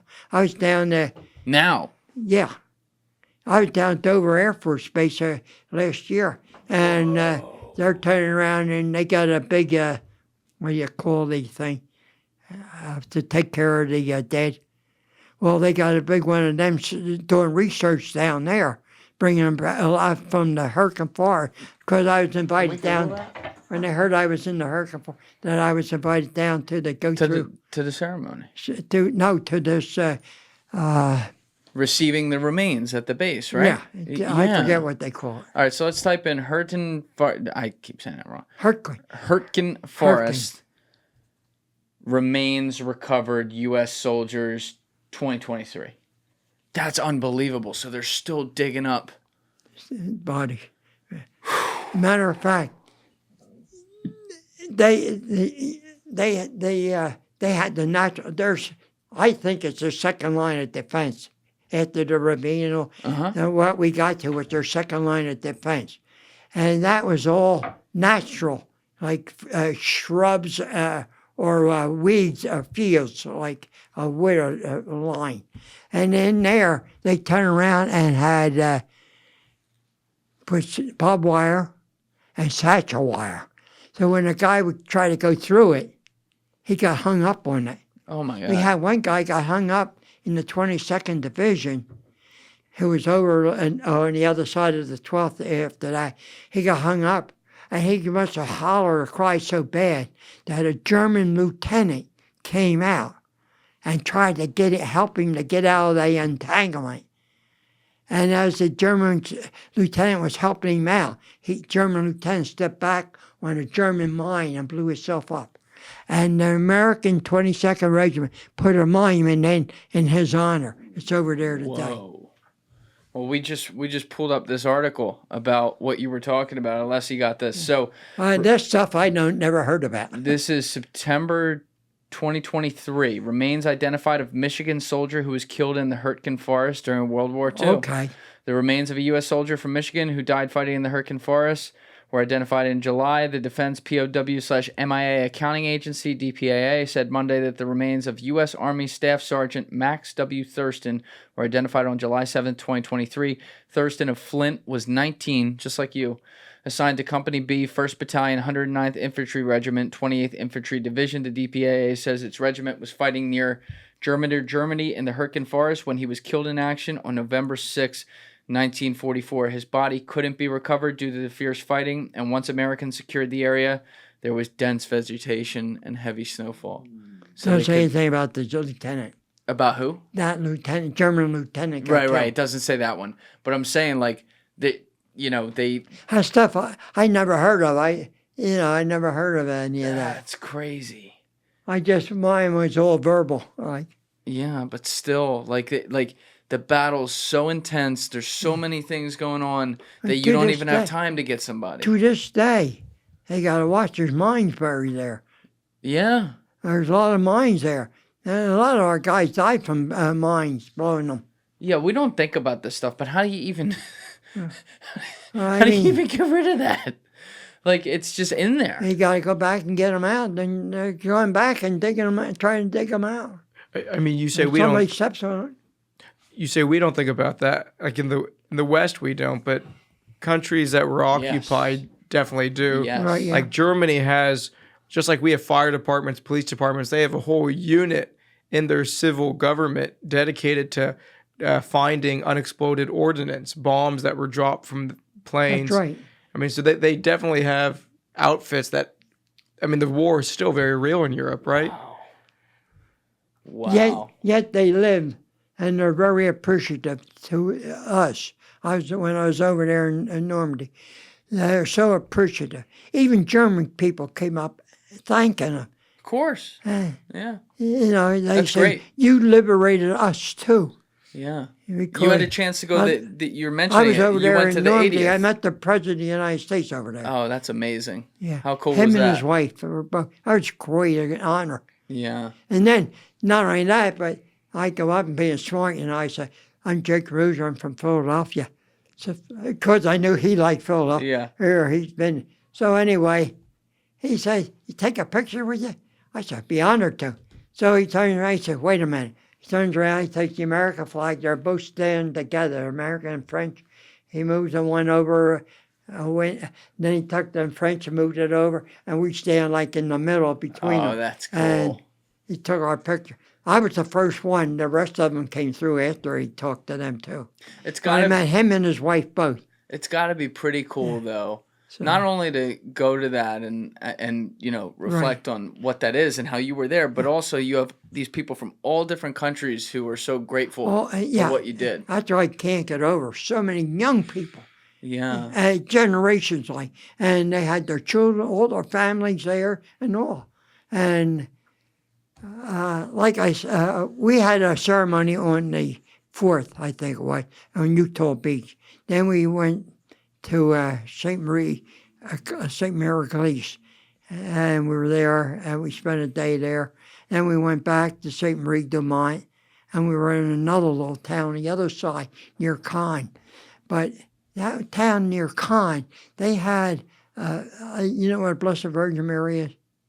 It's the Blessed Mother, God's mother. Yeah. You saw, well, I know anyway, what that is. they had a statue, I think it must have been about 7 feet tall, standing out looking over the ocean, the beaches Oh, I from see. the town. And then maybe 20 feet below that, was a cross up and looking out. Yeah. So I know, but I got to get the name of the town. I don't remember it, but I think it was near Caen. How long were you there for this trip in 2024? A week. Oh, that's We great. left on the 3rd and got back on the 10th. So you got to. And at the airport in France, the captain of the plane came out and came over and congratulated us, each one of us separately. Oh, that's and then cool. he turned around and introduced everybody, us to all the people in the airport, in the terminal. Oh, that's so cool. Yeah, it was really nice. Yeah, it looked like, I mean, well, you were there, Rishi, like, the coverage we had here, it looked like a pretty amazing, it looked like they did it right. Yeah. And a funny part, oh, I got it. You good? Yeah, the ear block. Funny part at this ceremony, I was in the middle, and they put everybody in front of me, a little row or so. I'm out by myself here. Right, the president's standing there, and I'm right here. Oh, that's cool. He was given, and French president. Oh, Macron was up there Macron. too. He Wow. he made the presentation from there. Yeah. Yeah, it was But cool to me to see How did I that. get it? Nobody in front of me. Yeah, you got the best seat in the house. I But had the best seat in the house. it was cool to see how large and pomp the circumstances. And Like, as far as you it could was see, there cool. were people Yes. out listening. Yeah, very well deserved.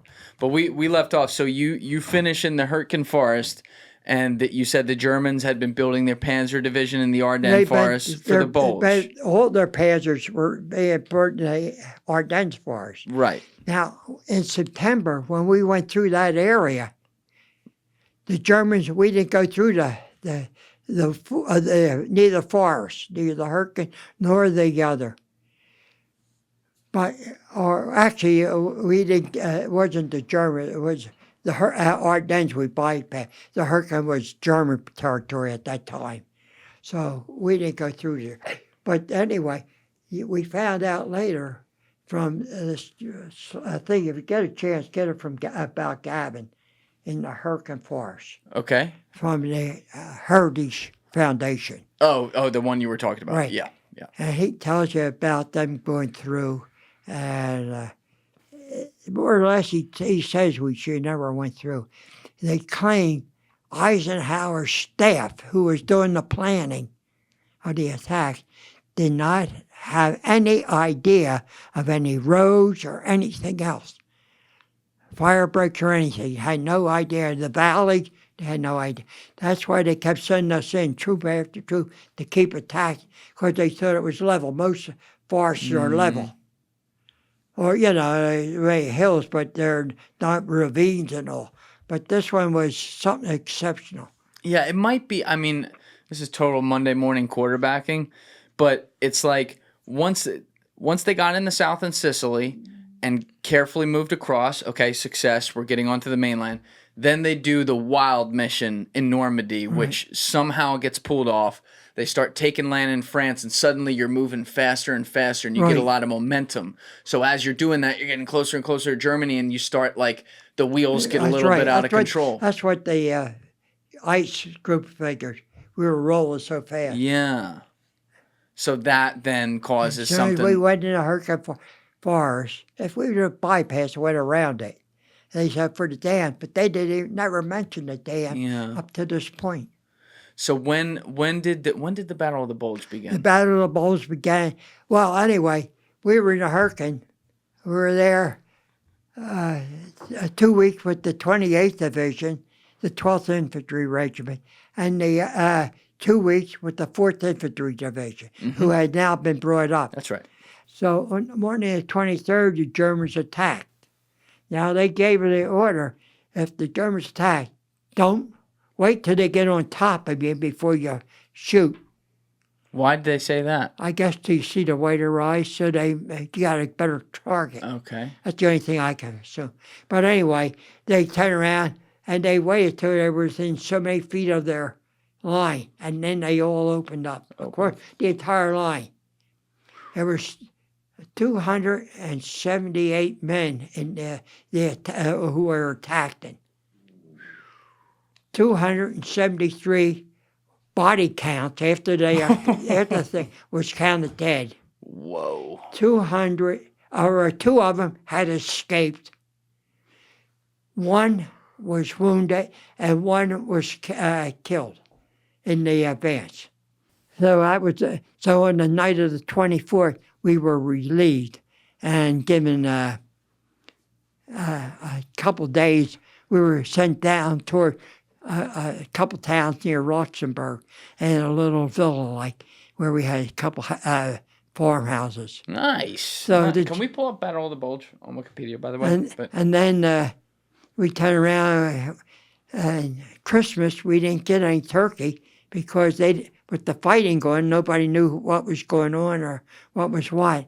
So we turned around so when we got back there, they had to defrost the turkey so we could have turkey dinner. It took 2 days.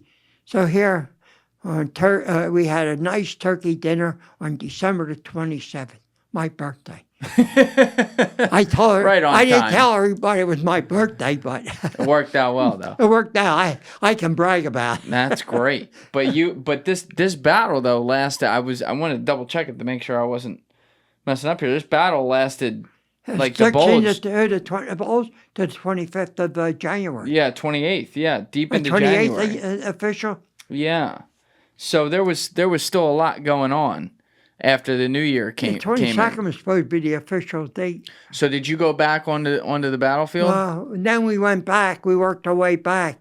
On New Year's, we were about one town from Consor, and we had a movie set up for us and all in there in an auditorium there. And then the next, we had a nice New Year's Eve party. Oh, nice. They were going to get me drunk, and the chaplain saw I wasn't a drinker, and they called me over to sit with him and his aide so they wouldn't bother me and force me to. They were going to have me drink, you know. He had your back. And then you got into possession of this gun in February, right? This happened in February. Can I see this, a couple months later. That's December.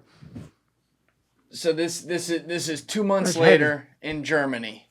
You get this, and you were telling me off camera there was like a bridge that the Germans would repeatedly not let you cross, right? Let me get my thoughts on that. Do you want somebody to drink? Do you want to take somebody to drink? That's right. Yeah, it's probably good. Take a stool. This thing's amazing. I feel like I am holding Look history a lot here. better than they do over 80 years later. Go ahead. Take us through the story. How did you get it? Well, they turned around and then but you got to get you up to date. In January 25th, they finished the Battle of Bulge. We went back up, and then we picked up and continued fighting one up through. Now they put us. We fought through a couple towns and areas. Then we turned around, put on, trucks and taken up to Belgium again. And we fought in Belgium. Oh, you did? And we were fighting in Belgium. Now, on a loader carry, on this long field, along these trees, in the deep snow up to my knees, and it was such a heavy carry. Now, normally you have 4 men about the same size. But this day, one guy on a litter who was supposed to be on this litter team, four 6-footers were on the team. They were going up to do this litter carry. Well, anyway, as they were going out, the other guy had just left to go, I think, to the men's room or something, to relieve himself. Anyway, instead of waiting, they said, well, the Jeep's waiting, go. So I turned around and I went with, they sent me with them. Well, now I'm 6'7", and they're 6+. I'm 5'7", I should say. So these guys are 6 foot or a few inches. I was going to give you a couple extra inches. But anyway, we're on this long carry. Now, they're carrying a normal. I'm struggling to hold it up to keep it level so the guy don't fall off. So we're on this long carry, so we put him down to rest in the spot and change position. And so we put him down. I turn around and look around. Here I'm in about the almost same spot I was when we stopped in September, looking out over the ravine and the Cologne Plain, or the Cologne Plain. It was all snow now, and they didn't have the observation. But I can't get over it. We didn't know where we were until years later when you read about where the different outfits were at different times. So that's how you find out we're back fighting in the same area before that. Now, we went through some of Belgium. Those areas were, when I went back in this trip, I found out the 87th Division was the one sent up. They were new over. And they were sent, and they had some very bad fighting, and a lot of damage was done to those towns, which we left almost perfect for them. But that's the way the whole thing package changed on the Bulge. And then we fought our way back. Then we fought on up. And when we went through Geneva, Eiffel, Forest, after the Bulge, that was the 6th time we were going back into Germany. The 4th Division was going back into Germany. Wow. The 6th time. We were in and out. In and out. Yeah.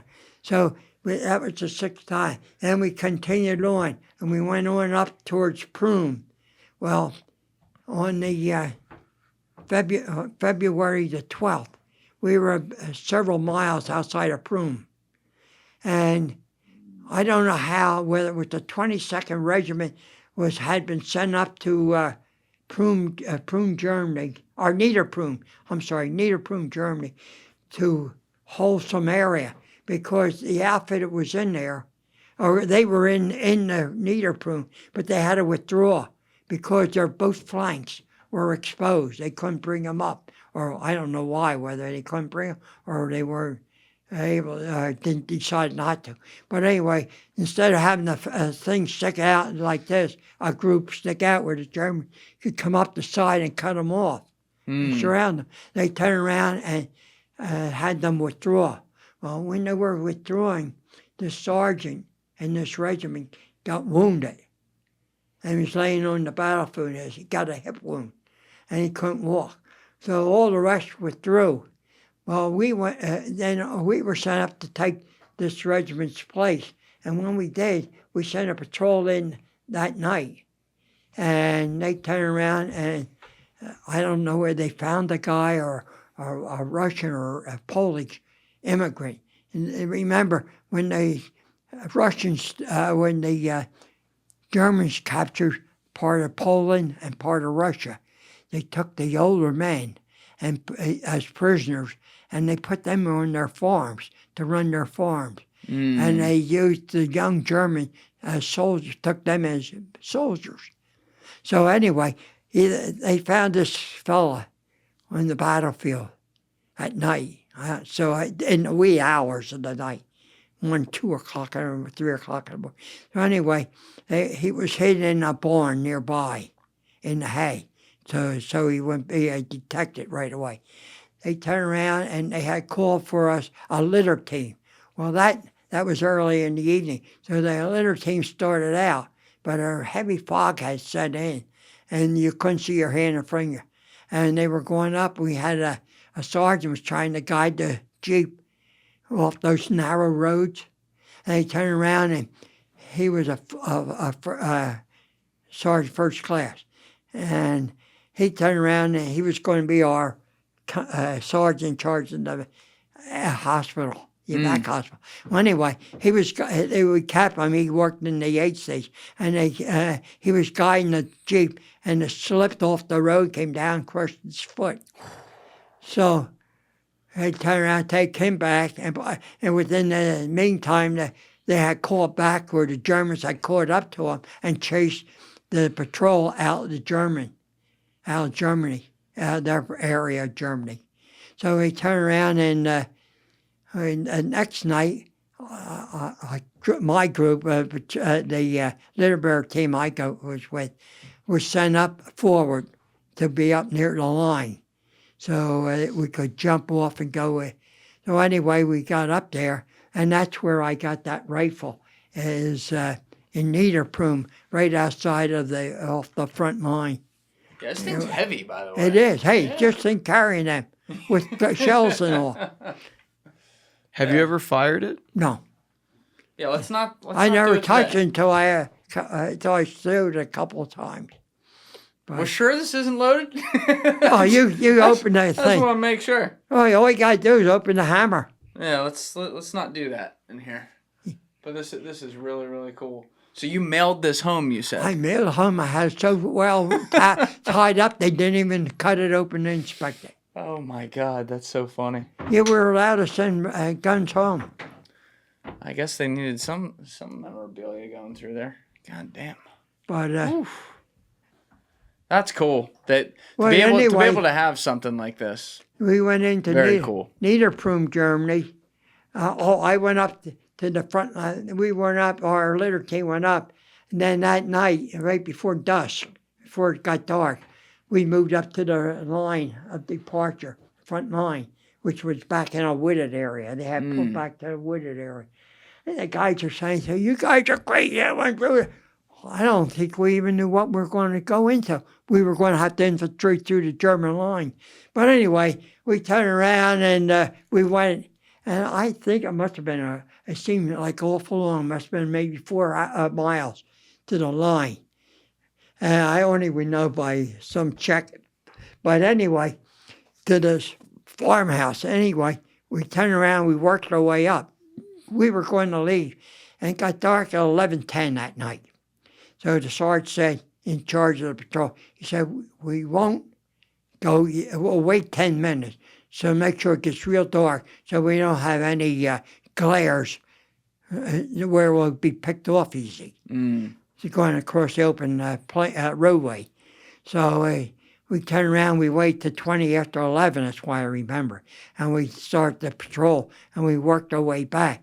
Well, now we're up until midnight, 3 o'clock, 2 o'clock in the morning, 1 o'clock in the morning, and got to get in and get the guy and get back out.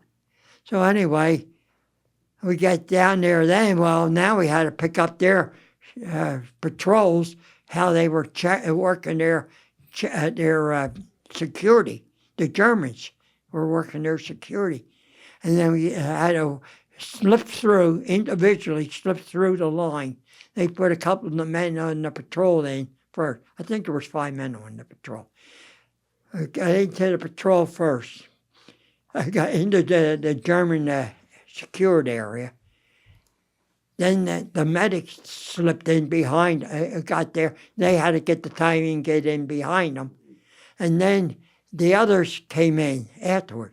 Then we went and got the casualty and brought him out and smelled to the high heavens now. All a couple of days of crud in us. Oh, yeah. And we got him out, and we worked our way back. And we got near the line. We had to slip through. But this time, we had 4 men had to get out at one time. Because with a litter team, you have 4 men, plus the litter. So you're spread out, 6 feet apart with a litter.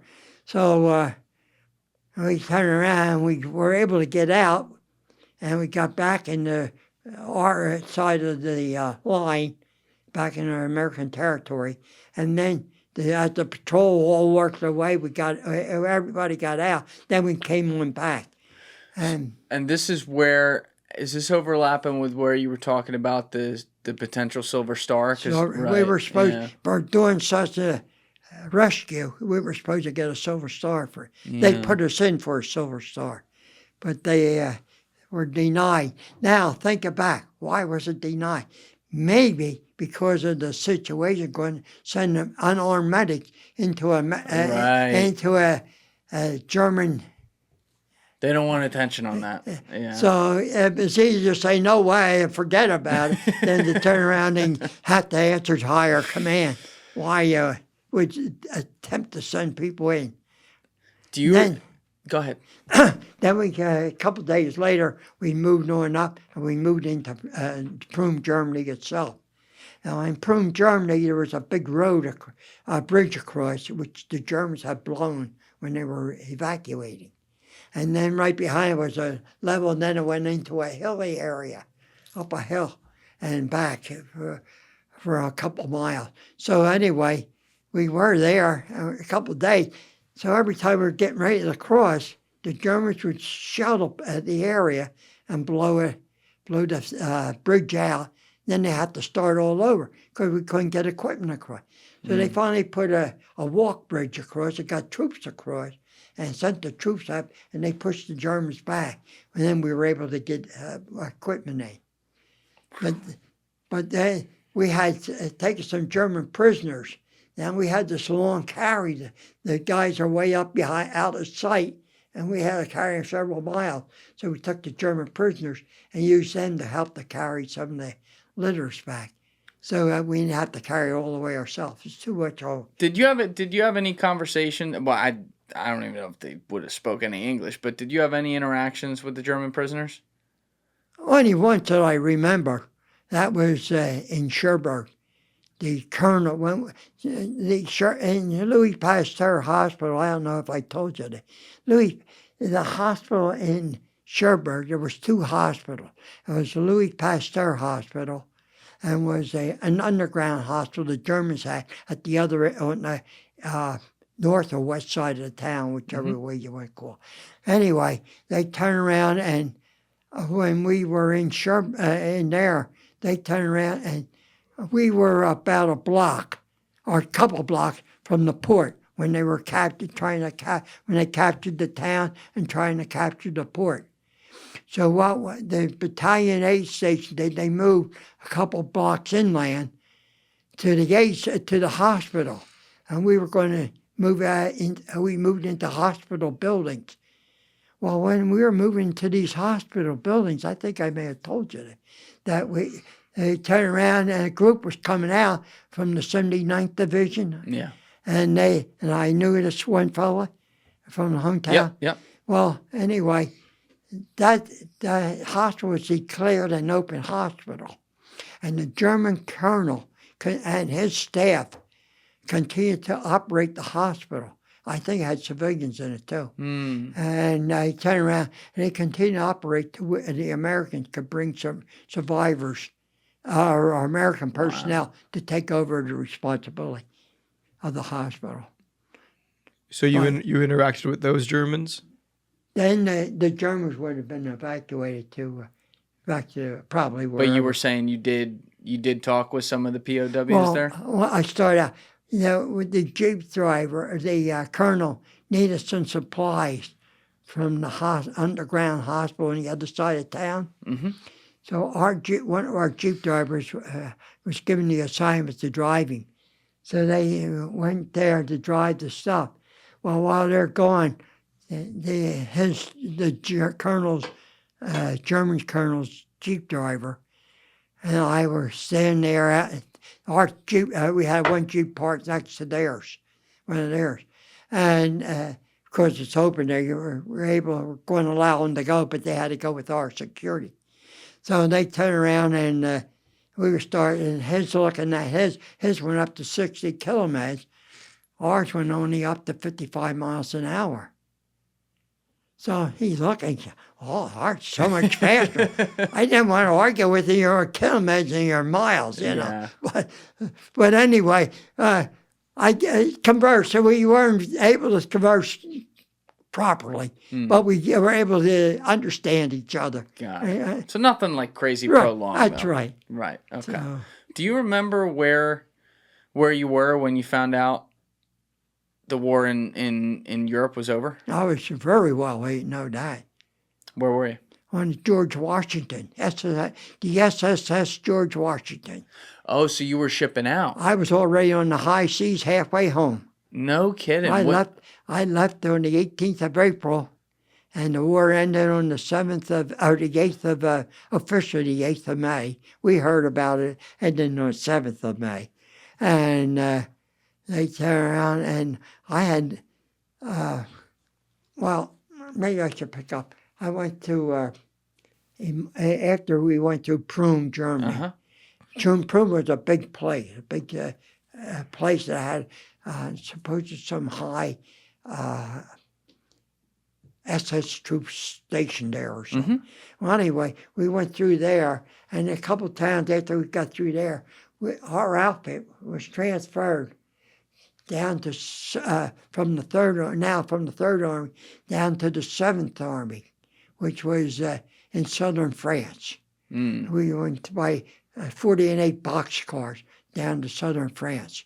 I think we traveled maybe a day or so. And then we got down there, and I thought we were with the 1st Army, and then the 3rd, then the 1st. But they, for some reason, first just died out of the picture after the Bulge. I don't know why. But anyway, we went down to the 7th Army. It was supposed to be our first official break that we had in combat, and where the whole division was reserved. But anyway, I was there with them, and on the 18th of April, they probably got word that I was high on points, from the medals and being at battles and all. So I was high on points. So they probably found out that's why I was transferred. Yeah. So you're on the high seas when it ends. So I went, and on May the 1st, I went to Le Havre. They sent me. I was sent back through the Channel to Le Havre, France. And in Le Havre, I was there about 3 days or so, when our orders were all cut and changed and prepared us to come home. And I was sent to a ship on May 1st in the Le Havre harbor. They had to take us out by smaller boat to get on the bigger ship. And then we turned around and sailed from there to Southampton, where we picked up 500 litter casualties and brought them back to the United States. Wow. And we left May the 1st, so on the 15th, the war ended on the 8th, and I got back on the 15th. But on the way back, about a day out, right after we left, right after we left Le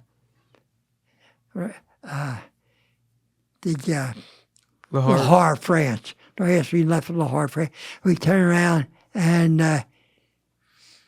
ran into a submarine scare. I detected a submarine coming when we were going out. You were attracting those submarines on these boats. But anyway, we were all down in bunks on the hull of the ship. So they turned around and locked the hatches. Next day, a guy got up to go to the men's room and couldn't get out. And that's how we found out we were locked below that night. God. But anyway, when they unlocked it, they locked them in case they got hit, that it wouldn't sink so fast. It would fill up with water and just stay at a level, and the whole ship wouldn't sink. So that was the idea of locking the hatches. Wow. But anyway, I had to work my way back. I had to work so I got a job working. They gave me a job working in the kitchen, coming back. In the butcher shop, I'm sorry. Butcher shop. Butcher shop, where I do some cutting up. So anyway, several of us were assigned to that job. We came back early. We were coming back on TD, temporary duty, and we had to work our way back. And then the war ends. Then on about the night of the 14th, near the evening of the 14th, late in the afternoon, a German submarine surfaced and surrendered to our captain. He could have sunk us as easy as not, but he surrendered to our captain. In the middle of the water? No, the war had ended on the 8th. I know, in the middle of the water, though. Oh, in the middle of the water, right. So anyway, well, we were only a day out, or 14th, I say. Still, that's crazy. A day out from, so during that night, the Coast Guard from Cape May Courthouse came out, picked the submarine, and escorted it back to Cape May. Whoa. Cape May, I say Cape May Court, Cape May, from Cape May to be there. And we sailed on into New York Harbor on the 15th. Well, Jake. Docked the 15th. Jake, your story is amazing. Well, sir. I got some more to tell you about. I know you got some more, but we've been talking for 4.5 hours. You have? I got a call at 7 that I got to do. I got alarms set to go off on my phone. I'll give you a quickie then. All right, let's get a quickie. Then I was sent to Dick's. I was supposed to be back to the Alpha. I got told we were going to be reassigned to begin the war ended. At Dick's, I was sent to England General Hospital, which is in Atlantic City, New Jersey, was one of the largest paraplegic hospitals in the country. There I was assigned to the paraplegic ward, nursing work. Then I took care where I had to take care of paraplegic patients. I had a full colonel, a captain, a first lieutenant, and a second lieutenant, which is in my homeroom. I took care of personally. And the colonel, when I was going to get discharged, the colonel said that he would like me to go take care of him in civilian life. So I didn't want to sign up again and join up for 4 more years.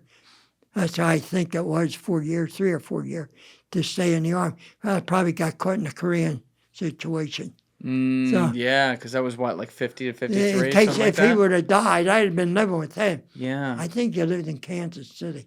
But if I'd have lived with him, I would have been a whole new life together. I wouldn't be in these parts. That's really cool that you did that, though. But it was a good experience learning how to be a nurse. Yeah. and being a nurse. I got where I could give an enema with one hand and drink a milkshake with another. Because the colonel got a milkshake and he didn't drink it. By the time the nurse giving him out came back to pick it up, picked up the empty glass. Yeah. So he said, do you want it? So I tried it. It was a good milkshake, so I started drinking them. So I'm getting a milkshake one day, and I'm drinking a... You don't need any of these pictures, do you? I don't. We held that one up. We got the rifle on camera and everything. The German sword over there.